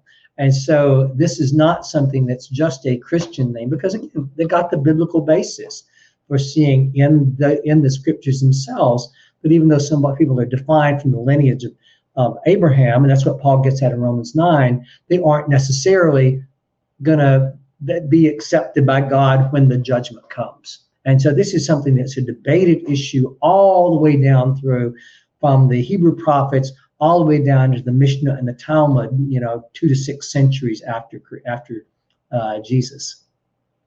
Paul is simply deviating from that by having said that the basis of determining who is going to be in or not is faith in Jesus, acknowledging him, if you're a Jew, as the Messiah foretold in the scriptures. And as we know, the vast majority of Jews who heard Paul say that said, Paul, what have you been smoking? This is just ludicrous. And so this is why so few Jews recognized and followed this message, because the whole idea, the whole concept of what they were claiming about this crucified Jewish carpenter just seemed so absolutely ridiculous to them. So we're at the end of all of our undisputed Pauline passages. Do we feel like we can get into Colossians? Yeah, we want to briefly go through Colossians and Ephesians here. For those readers who don't know, in scholarly circles, there's a lot of disagreement about whether Paul wrote or had any involvement with these two letters, Colossians and Ephesians, based on a variety of things. The language in these two letters, the Greek style, is quite different than what we find in the letters that we know Paul wrote.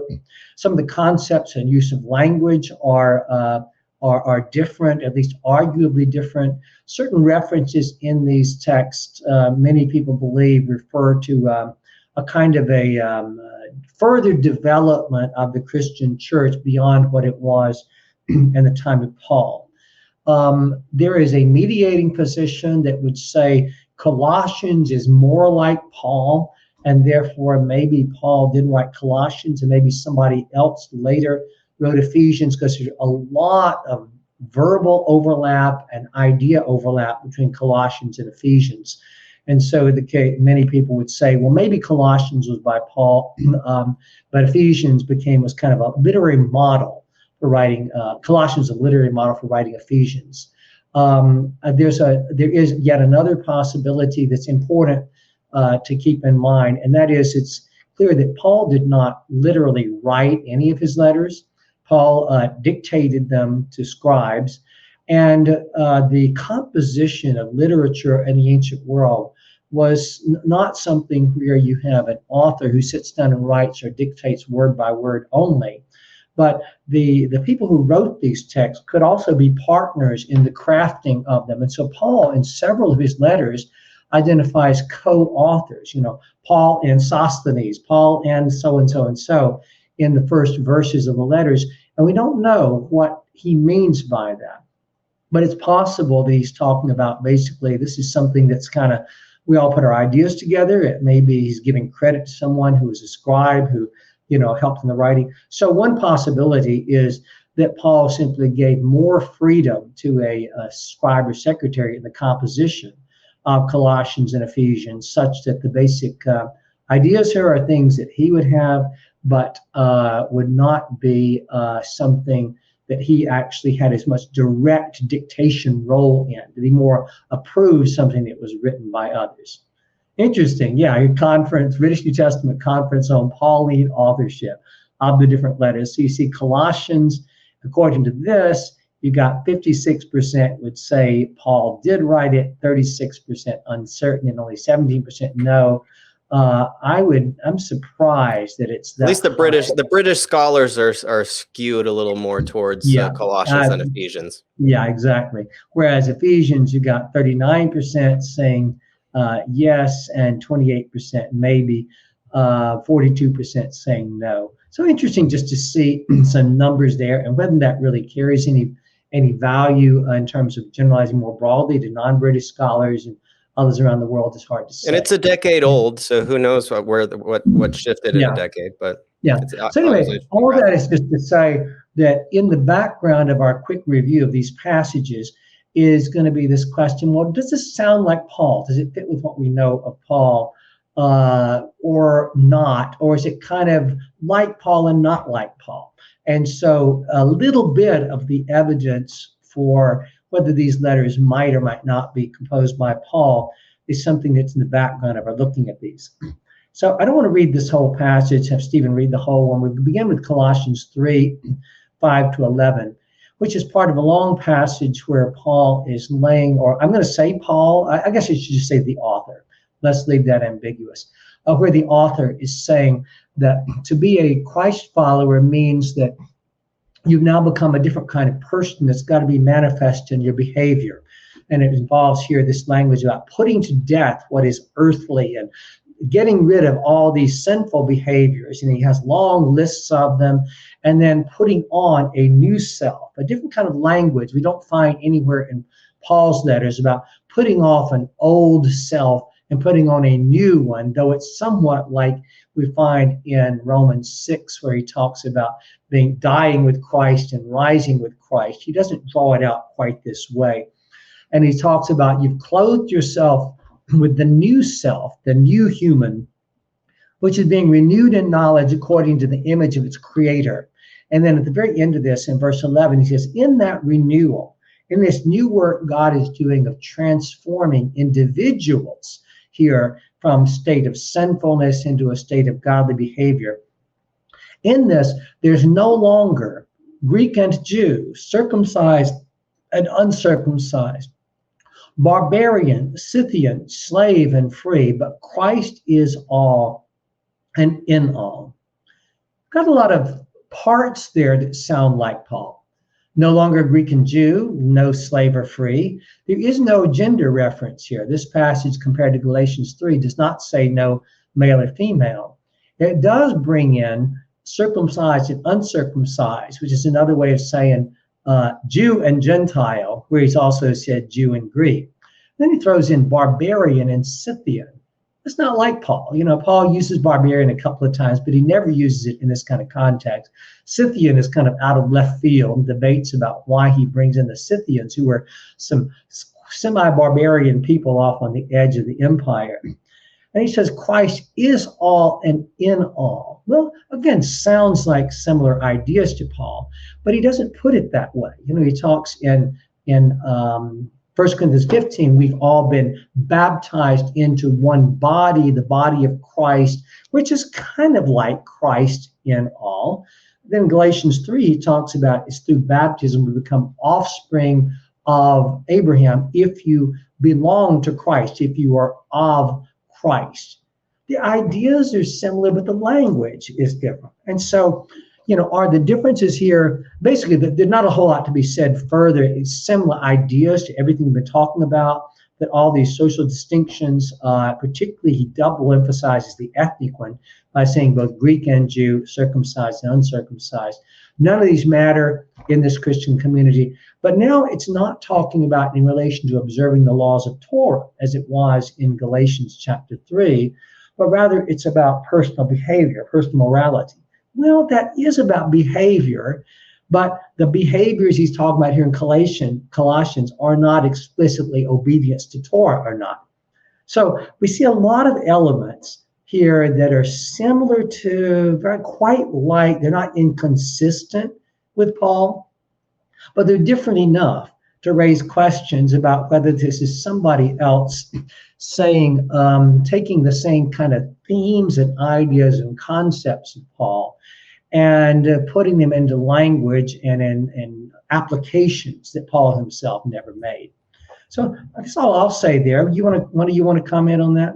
Yeah, I mean, I will point out that, Ukenielin ke Iudeos, like they're no longer Greek nor Jew. It's actually exactly what Paul said in Galatians 3. Those few words, just in the opposite order. He said no longer Jew nor Greek.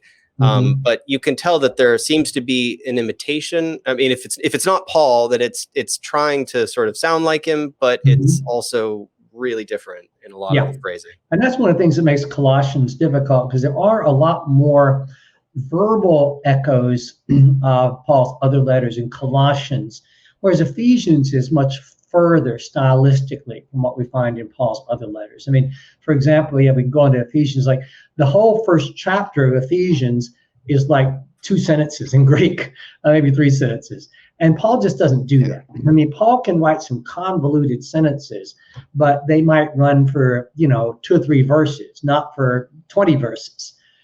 So the linguistic style, the use of language in Ephesians is quite different than the rest of Paul's letters. And so really the only way to salvage Pauline role in this is to say that he gave a lot more freedom to a secretary, to a scribe, to write the letter, that it says much or more of the other person's composition. He might have given the general ideas.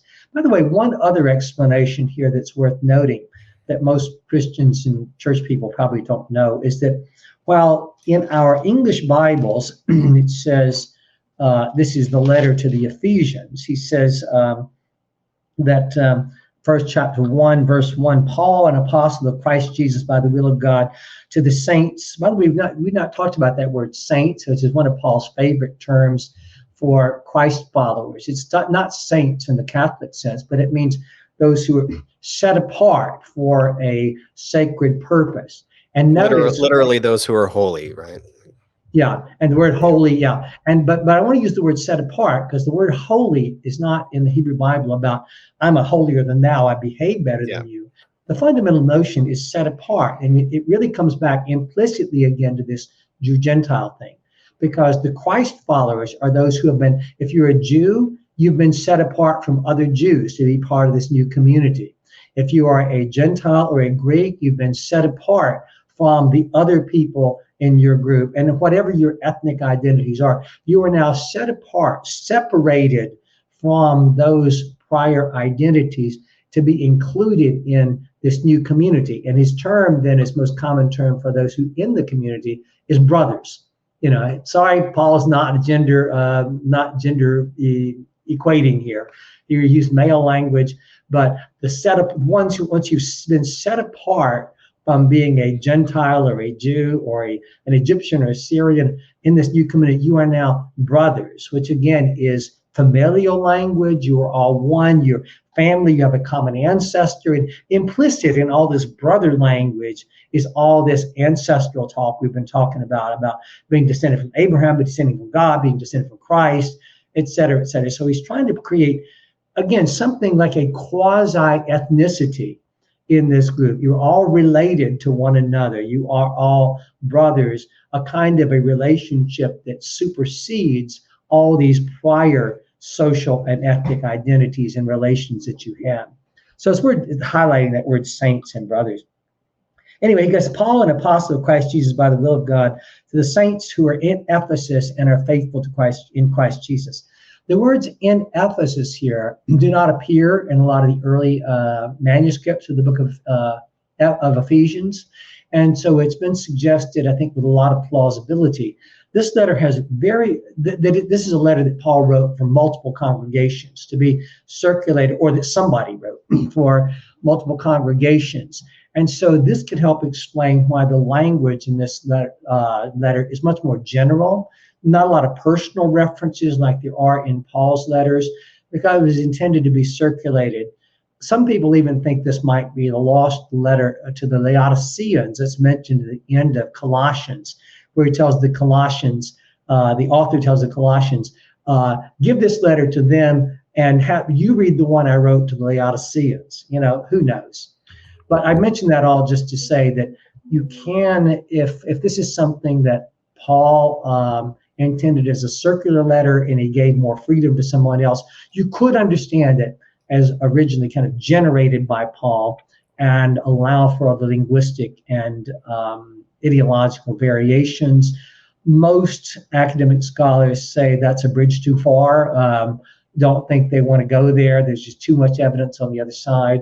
But I'm kind of agnostic on both of these books in regard to these. I can really hear both sides. I think we just don't know. The thing that like I'm looking at here, it's like, you know, and we were by nature children of wrath. And obviously the author's addressing an audience like, you know, as a Christian to other Christians, saying when we were, you know, as we once lived in the passions of our flesh, we were by nature children of wrath. Well, when Paul talks about nature, he's usually talking about it in the sense of like by nature being a Jew or being grafted in contra nature.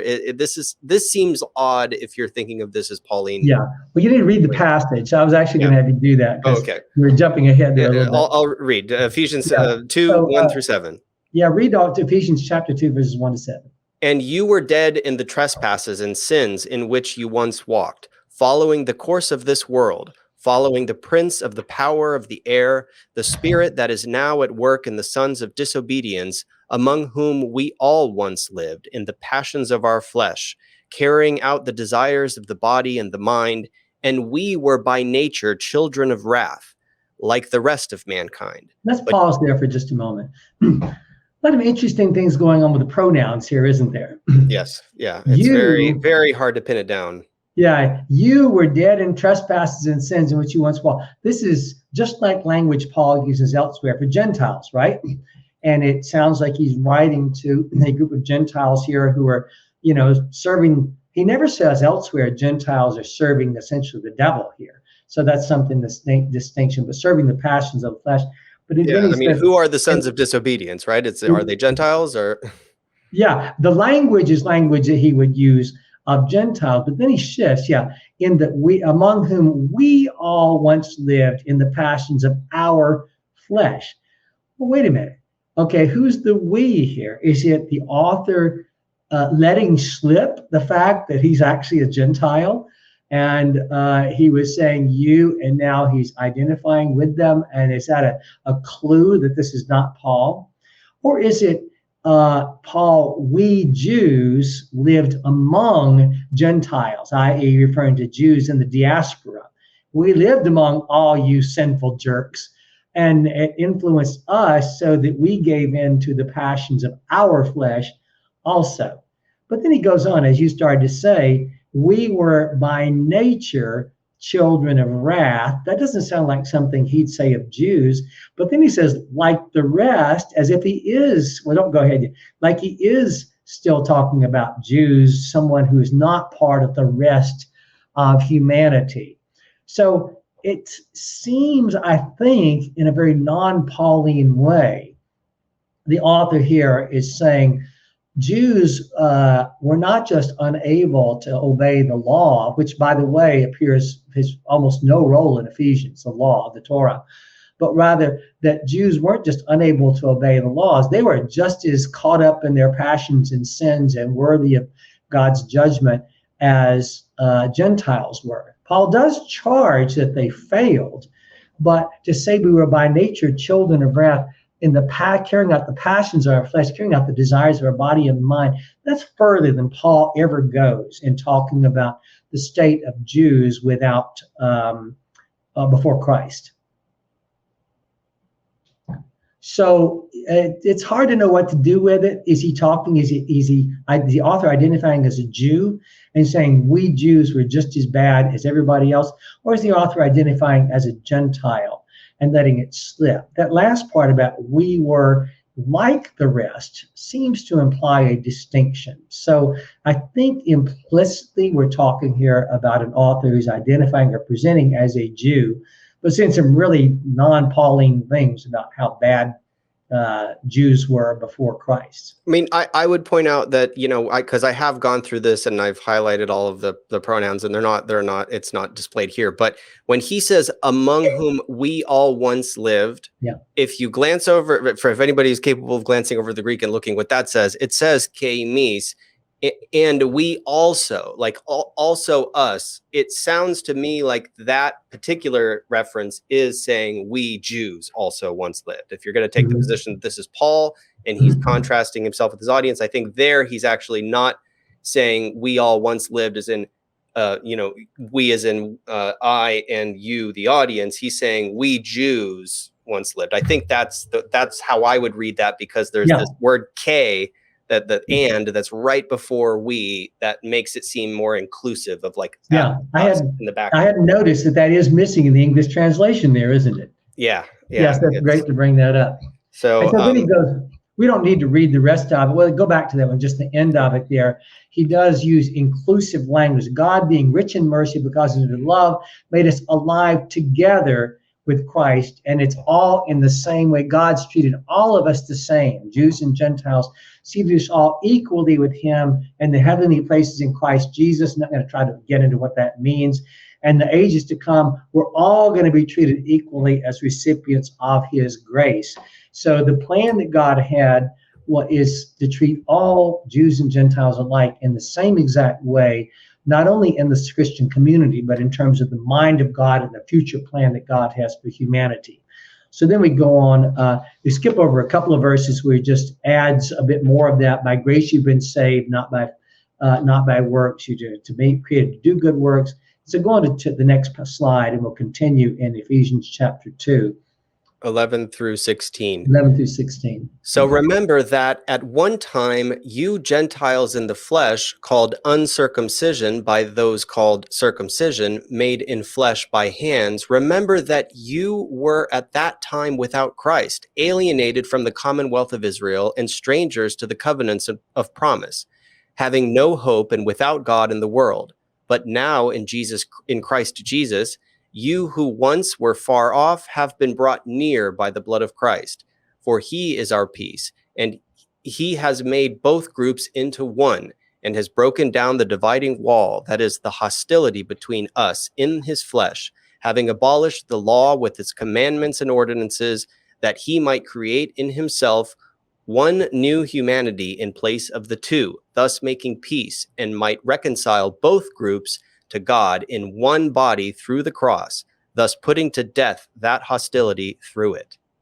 Might as well go ahead and read the next slide, because it's really developing the same ideas. We'll treat it all at once. 2, 17 through 22. So he came and proclaimed peace to you who were far off, and peace to those who were near. For through him both of us have access in one spirit to the Father.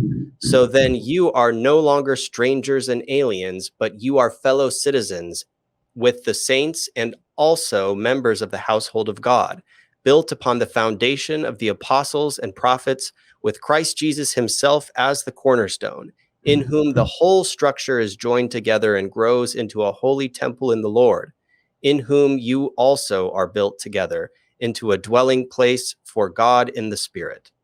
Okay, let's go back to the previous slide, and we can deal with this pretty quickly, but it's worth knowing. Here's where that other reference we mentioned earlier, where he says, remember that at one time you, and for the purpose of our comment, even though it's not there in the Greek, I'm just going to say, you say you were Gentiles at one time in the flesh, and you were called uncircumcision, but now, and you were, as a result of being Gentiles, so he's talking to a group, obviously he's identifying them other than himself as a Gentile audience, that they were without Christ, they were outside of Israel, without the covenants, no hope, and without God in the world. And here he doesn't say anything negative about Jews. He's kind of implied that earlier, but he's really down on Gentiles here. And the in the flesh sounds an awful lot like that language earlier about being by nature Jews. But Paul never actually uses that language, Gentiles in the flesh, himself anywhere else. He certainly uses uncircumcision and circumcision. But again, the same idea that Gentiles are separated from Israel or under God's judgment. But here it sounds almost like just by very fact of being Gentiles, they are cut off, where Paul offered at least the possibility that Gentiles might obey, know the law of God written in their hearts and live by it. But he says, now God has brought you who once were far off near. And he's about you Gentiles are now brought in by the blood of Christ, again, shorthand for faith in the death and resurrection of Jesus. And all this now, this both and this unity language. He's made both groups into one. And notice the two references to hostility. Broken down the dividing wall, the hostility between us. And then the last line on the slide too, putting to death that hostility through it. Sometimes people read this as though it's talking about hostility toward God, but that's not what he's saying here. This is that whole history of hostility between Jews and non-Jews, reconciling them together, creating a new community. So it's really the idea that God hasn't just brought people together to be right with God, but he's also brought them together to be right with one another, reconciled together in one body, which again sounds a lot like 1 Corinthians 12 language, all together unified in the body. Paul never says quite God has abolished the law with its commandments and ordinances. He does say in Romans 10:4, Christ is the end of the law, but most scholars think that means he's the goal or the intent of the law. So Paul doesn't anywhere explicitly say the law is abolished, which looks a little more non-Pauline. And let's go to the next slide just to finish my brief comments. So again, you who are far off and those who are near are all brought together. And again, he uses a spirit language again, and one spirit to the Father. You're no longer strangers and aliens, you're fellow citizens. Paul doesn't quite use that kind of ideology, but it's the same idea. Members of the household of God. Paul doesn't talk about the household of God anywhere, that's oikeoi, but he does talk about the family and the descendants, children, and all that, and all rooted ultimately in Jesus. And one dwelling place for the Spirit, again, is a lot like what Paul was saying earlier. So throughout this whole passage, basically, most of the nuts and bolts are Paul. The ideas are Paul. There's some things that are not in Paul linguistically, perhaps some variations where you might say this person goes further than Paul in talking about being by nature Gentiles, talk about Jews being caught up in their passions and sinners, etc.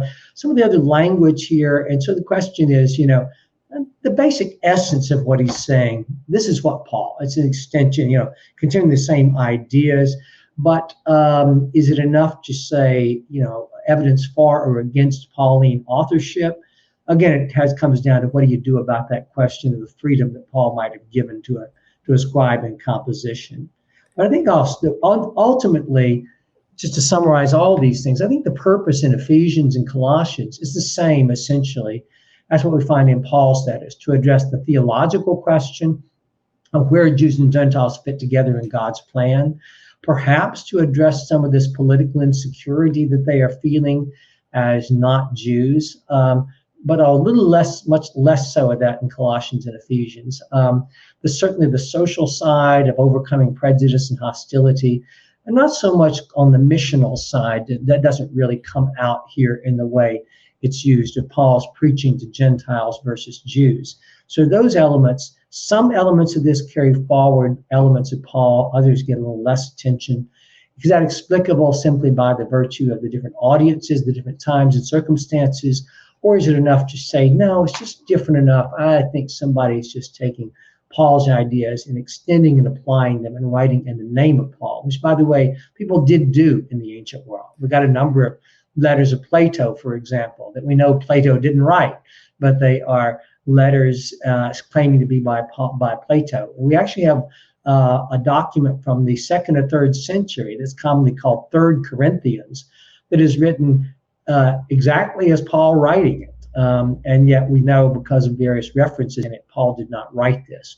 So it would not be unusual for somebody to write in the name of another person like this. The question is that in fact the case, Colossians and Ephesians? So now, that's not our issue we're concerned about here, so I'm not going to worry about that. If we run with the assumption that the author of Ephesians is not Paul, and we know that Paul never refers to anybody as ta ethni and sarki, right? Like the Gentiles in flesh, right? Like, so we could only speculate on how Paul would have used that kind of a phrase. But this author, if he's not Paul, what does he mean? What does this author mean by Gentiles in flesh? And how is he contrasting it with circumcision in flesh, made by flesh and hands? Like, what does it mean to be a Gentile? Does it mean you're uncircumcised, or does it mean something different? Like, this is cryptic to me. Yeah, it is, because Gentiles in the flesh could simply mean your flesh, i.e. your penis, has not been circumcised.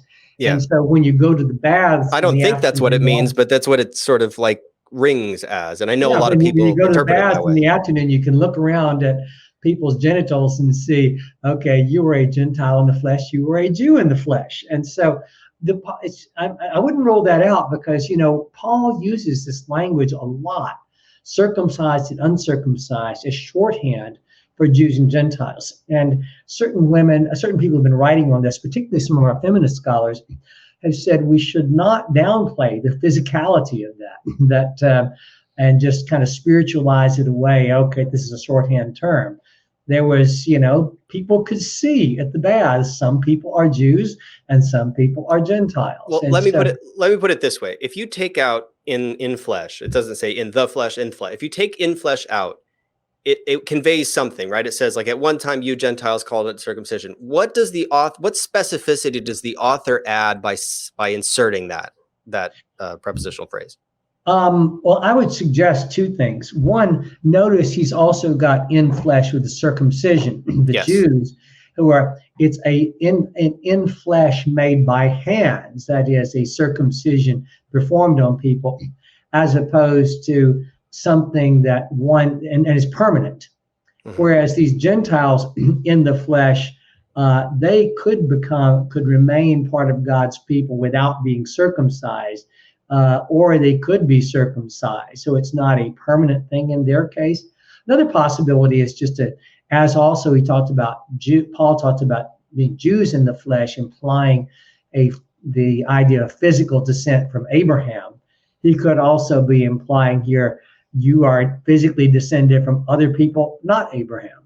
And so Greeks, for example, had their own myths of ancestry, going back to certain ancestors, and they were Greeks in the flesh, even though the stories themselves are mythical. And so you could imagine the possibility of somebody saying you are Gentiles in the flesh, in the sense that you are descended fleshly from someone other than Abraham. Well, and I've also highlighted the dividing of the breaking down of the hostility is in his flesh, right? It's in Jesus's flesh. Like he's harping on this. That's a good point. Yeah. Yeah. His flesh affects their fleshly status as well. Yeah. I'd like to ask about the dividing wall for a second. I've been told around this period, the Jerusalem temple had a third outer court that had a dividing wall between Jews and Gentiles. Yeah. And if you crossed that line, there were warnings in Latin and Greek, and different nations could understand it in their tongue, like, hey, buddy, you cross this line, you're dead. Okay. Head's coming off. Like, we're not playing with you. And it's a clear social, and if I will, let's use the term, a social ethnic, meaning like you could join Jews, but you got to go the full way. Like, here is this enmity between us. Do you think the dividing wall might be hinting at this notion of what, not necessarily trying to say Ephesians was written pre-70 or post-70, but maybe the author has in mind trying to write as if they are Paul. They know about this wall, and they're trying to say, hey, that's down in Christ, no matter what. Yeah. I don't know. That's a great point, because it would imply also that the author is setting himself up as a Jew who knows about that wall, i.e., who has been to Jerusalem or heard about it, which I wouldn't necessarily assume is the case for all diaspora Jews. But it's interesting to note, too, that according to Acts, what does Paul get arrested for that eventually leads to his imprisonment and death? Being accused of taking a Gentile past that wall in the temple, that he took a Gentile beyond the place where they're supposed to be. And so, okay, does it, if that is the illusion here, does that kind of sneak in the fact that this couldn't be Paul because it's written after that, before that actually happens? Or does this just mean, is it an illusion because he knows that it's there? But he doesn't assume they know. He explains what he means, hostility between us. But if he's writing for Gentiles, clearly they would not have understood that as referring to that wall in Jerusalem, would have just taken it as the same way we would have figured, okay, you got a wall between two people, and like two neighbors, or something like that. It divides them, and now that's broken down. But I think it's quite possible that could be in the mind of the author, that wall beyond which Gentiles could not pass at the temple. I'm wondering if God-fearers did know about this wall. I mean, if it's not meant for people who are not, if there's non-Jews who have to stay outside, but they want to participate, doesn't mean there's a whole boatload of them, but enough to know about this. Hey, we can't go past that because we're not going full-fledged. That's okay. I'm going to Athena and Apollo later anyway, but I just came to pay visits to Yahweh. Just throwing that out there. Then the other thing I wanted to be sarcastic, because this is the first time I've been sarcastic in this recording. I want to be super sarcastic on this one here. All right. And this is going to sound crazy, which is the point. But I'd like to have your critical statement on this. Imagine someone interprets Ephesians as two groups, meaning the northern kingdom of Israel and southern kingdom of Judah. Okay. And that the northern kingdom, because they were scattered among the nations, as the prophets will say, they've become kind of Gentiles in the flesh, let's say. Because they're uncircumcised. They're uncircumcised. They have apostatized. They've done what Hosea says. They're not my people anymore. But there's a promise he'll regather them. And sure enough, they were afar, as Ephesians says.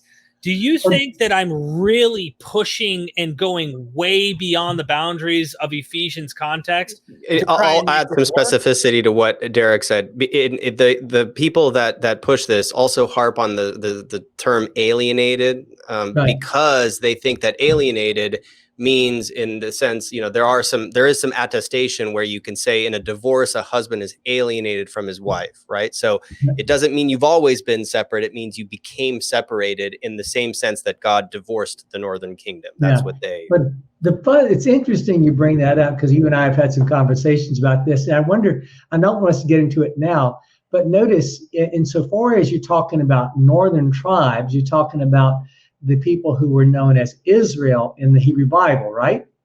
And yet this says alienated from the commonwealth of Israel. How can you be Israel if you are alienated from Israel? Because you were given away to idolatry, and you were separate. Because basically, like the standard, How can Israel be alienated from Israel? Yeah, the standard interpretation would be that the Gentiles are apiliotriomeni, like they are separate, they are alienated, they have not become members of the Commonwealth of Israel until they accept Christ. And that interpretation is saying that they were broken off, that they were once part of it, and then they broke off from it. Yeah. Can you go back to the previous slide for a moment? This one, right? And verses 1 through 7? Yeah. Just going to take a quick glance through and see if I see anything that would relate. Well, this is also fodder for that thought, that school of thought, because they see this as clearly showing that the expectation of resurrection this is fulfilled eschatology for certain people, because they see that God has raised us up. By the grace you have been saved and raised up with him and seated with him in the heavenly places. This is not anticipating something that's going to come. You were dead and now you are made alive. Yeah. And this is the resurrection that was expected. It's happening now. It's not some future bodily resurrection. It's spiritual. Yeah. If you go to, the only things I would say, and we can wrap this up, I'm while there are certainly always in the New Testament, as with any the other document like the Constitution, various ways you can read and understand a text. The one of the tests of the adequacy of a reading is, does it do justice to everything or most everything in a text, or only to some things in a text? And when you've got multiple things by the same author, then the question becomes, does it do justice to only certain things in that author? That is it cherry picking things that go along with an interpretation that you already have and ignoring other things in that author's writing? Or does it do justice to all or virtually all of the things that an author says?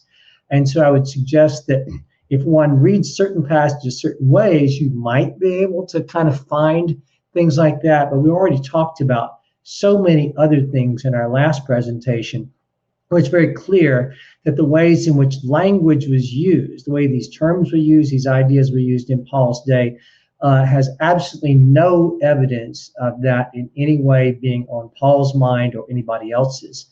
And when we come to this particular book, which we could say may or may not be associated with Paul, I still would wonder, and I don't want you to answer this question, but what you would do with, in this slide, the one that says, we were by nature children of wrath. On the next slide, you were Gentiles in the flesh, and then you were alienated from the commonwealth of Israel. I mean, any natural reading of these texts would suggest that we're talking here about the same kind of people that Paul in his letters talks about. That is, people who are not Jews, who are have not received the law of God. In Romans 2, when he talks about those Gentiles, about who have not had the law, but now have it written in their hearts, etc., etc.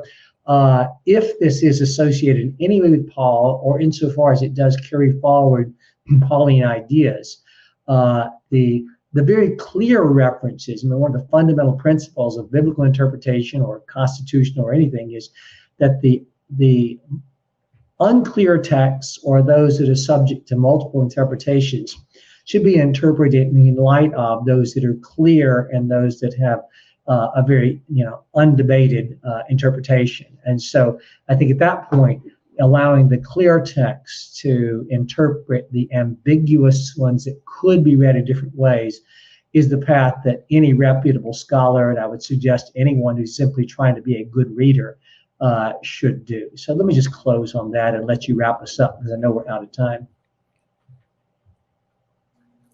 I guess we're closing on that. I do want to say that was interesting you brought up. I agree with you. I'm being sarcastic. And just thinking about that passage in Ephesians, there's one interesting point that you literally said there. If we pull that up for just 1 second, it was the spot right here that says, by nature, children of wrath, like the rest of mankind.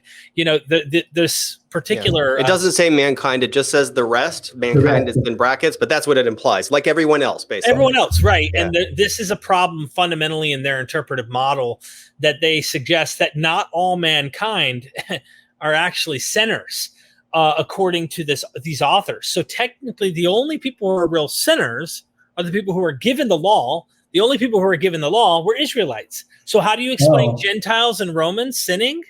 Duh. They were once given the law and then broken off, so they are guilty because their ancestry, somehow connects to Moses, to Abraham, to the covenants. And yet Paul in Galatians chapter 2 says, we who are by nature Jews and not Gentile sinners. Yep. Anyway, we need to wrap this up. Let you go, because I know we've gone on way too long here. I think that's Jesus calling right now. Stephen, I apologize to viewers for the phone ringing occasionally in the background. It's all right. We got through all the examples except the last two, which I popped up on the screen so people can pause it and look at that stuff. I forgot that we had not covered actually just one, Ephesians 4, where it's just another one of those passages where he talks about no longer living as the Gentiles do. Gentiles are something you are not anymore and belongs to your former manner of life. So Gentilehood, if we will, is something that you used to exhibit by your behavior, but now by being a member of this new group, you have a different mode of behavior that you exhibit that shows you are, in essence, no longer Gentiles when one is judging by the way one practices and behaves. So it's, I think, part and parcel. We find in Ephesians an echo of Paul that in one sense you once were Gentiles, you're not anymore, and yet other passages it would suggest what you are. And so it's, again, last time, don't expect Paul to be consistent in use of terminology. Don't expect all the every aspect of his theology to cohere in a way that would be a nice, tight, systematic theology the way we would like. He's a circumstantial theologian. He's a missional theologian.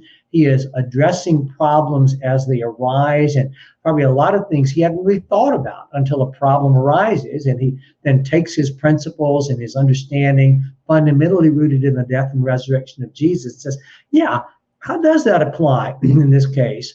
Without trying to work out, as if we were writing a systematic theology, how does that plot relate to something I said over here in relation to a different circumstance? He's not someone who's trying to create and exhibit in his letters an entirely coherent system of thought. Does that mean he didn't have a coherent system of thought?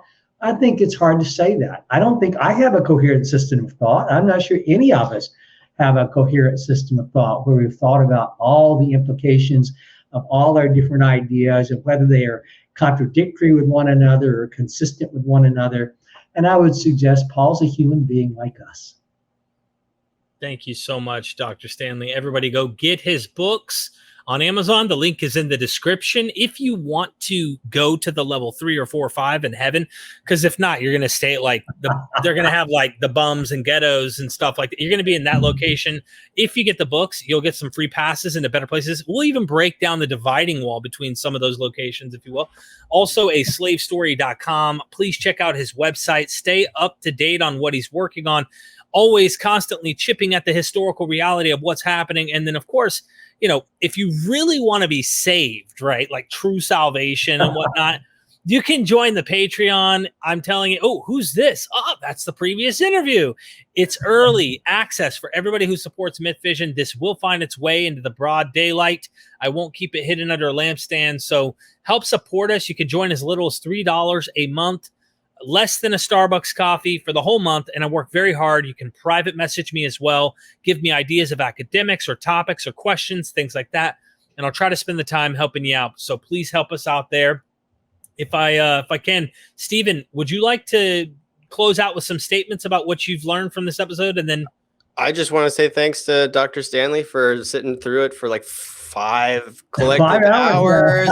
And, for being, a lot of fun to for being our sort of like on-call private tutor professor for like the last 6 months. I think we've been bugging you over harassment, borderline harassment of Dr. Stanley, asking him questions, like having him double check all of our work for all these slides and stuff. I mean, he just went above and beyond. Thank you so much. I've learned so much. It's so nice to have people who are interested. We often don't get a chance to talk to each other as scholars, much less to interested lay people who care about these things as much as you do. And the mission that you have, Derek, to kind of get these things out to other people, I think is just laudable, commendable. I'm happy to be part of it. Thank you. Thank you so much, Stephen, for co-hosting with me again and surviving the COVID attack. And Dr. Stanley, thank you for your time, energy, knowledge, wisdom, all of the above. Never forget, ladies and gentlemen, we are MythVision. Join MythVision's Patreon today to access hundreds of videos that I have worked hard in high quality content that are not in public domain. They're only on the Patreon. You will also have direct access to me, referring academics, questions, ideas, or just want a private chat. You have that access with me. Also, I'm trying to do more traveling to educate people from more academics and expand what kind of material I do produce on MythVision. This is a full-time gig, and you're helping the community by joining. I'm trying to put together more to educate people who have harmful cultic practices or ways in which they're harming society. We are educating them from MythVision on better understanding these ancient texts and mythologies and history in a way like not many shows do. So please, I could use your help, and you're going to get and benefit a lot by joining as a member.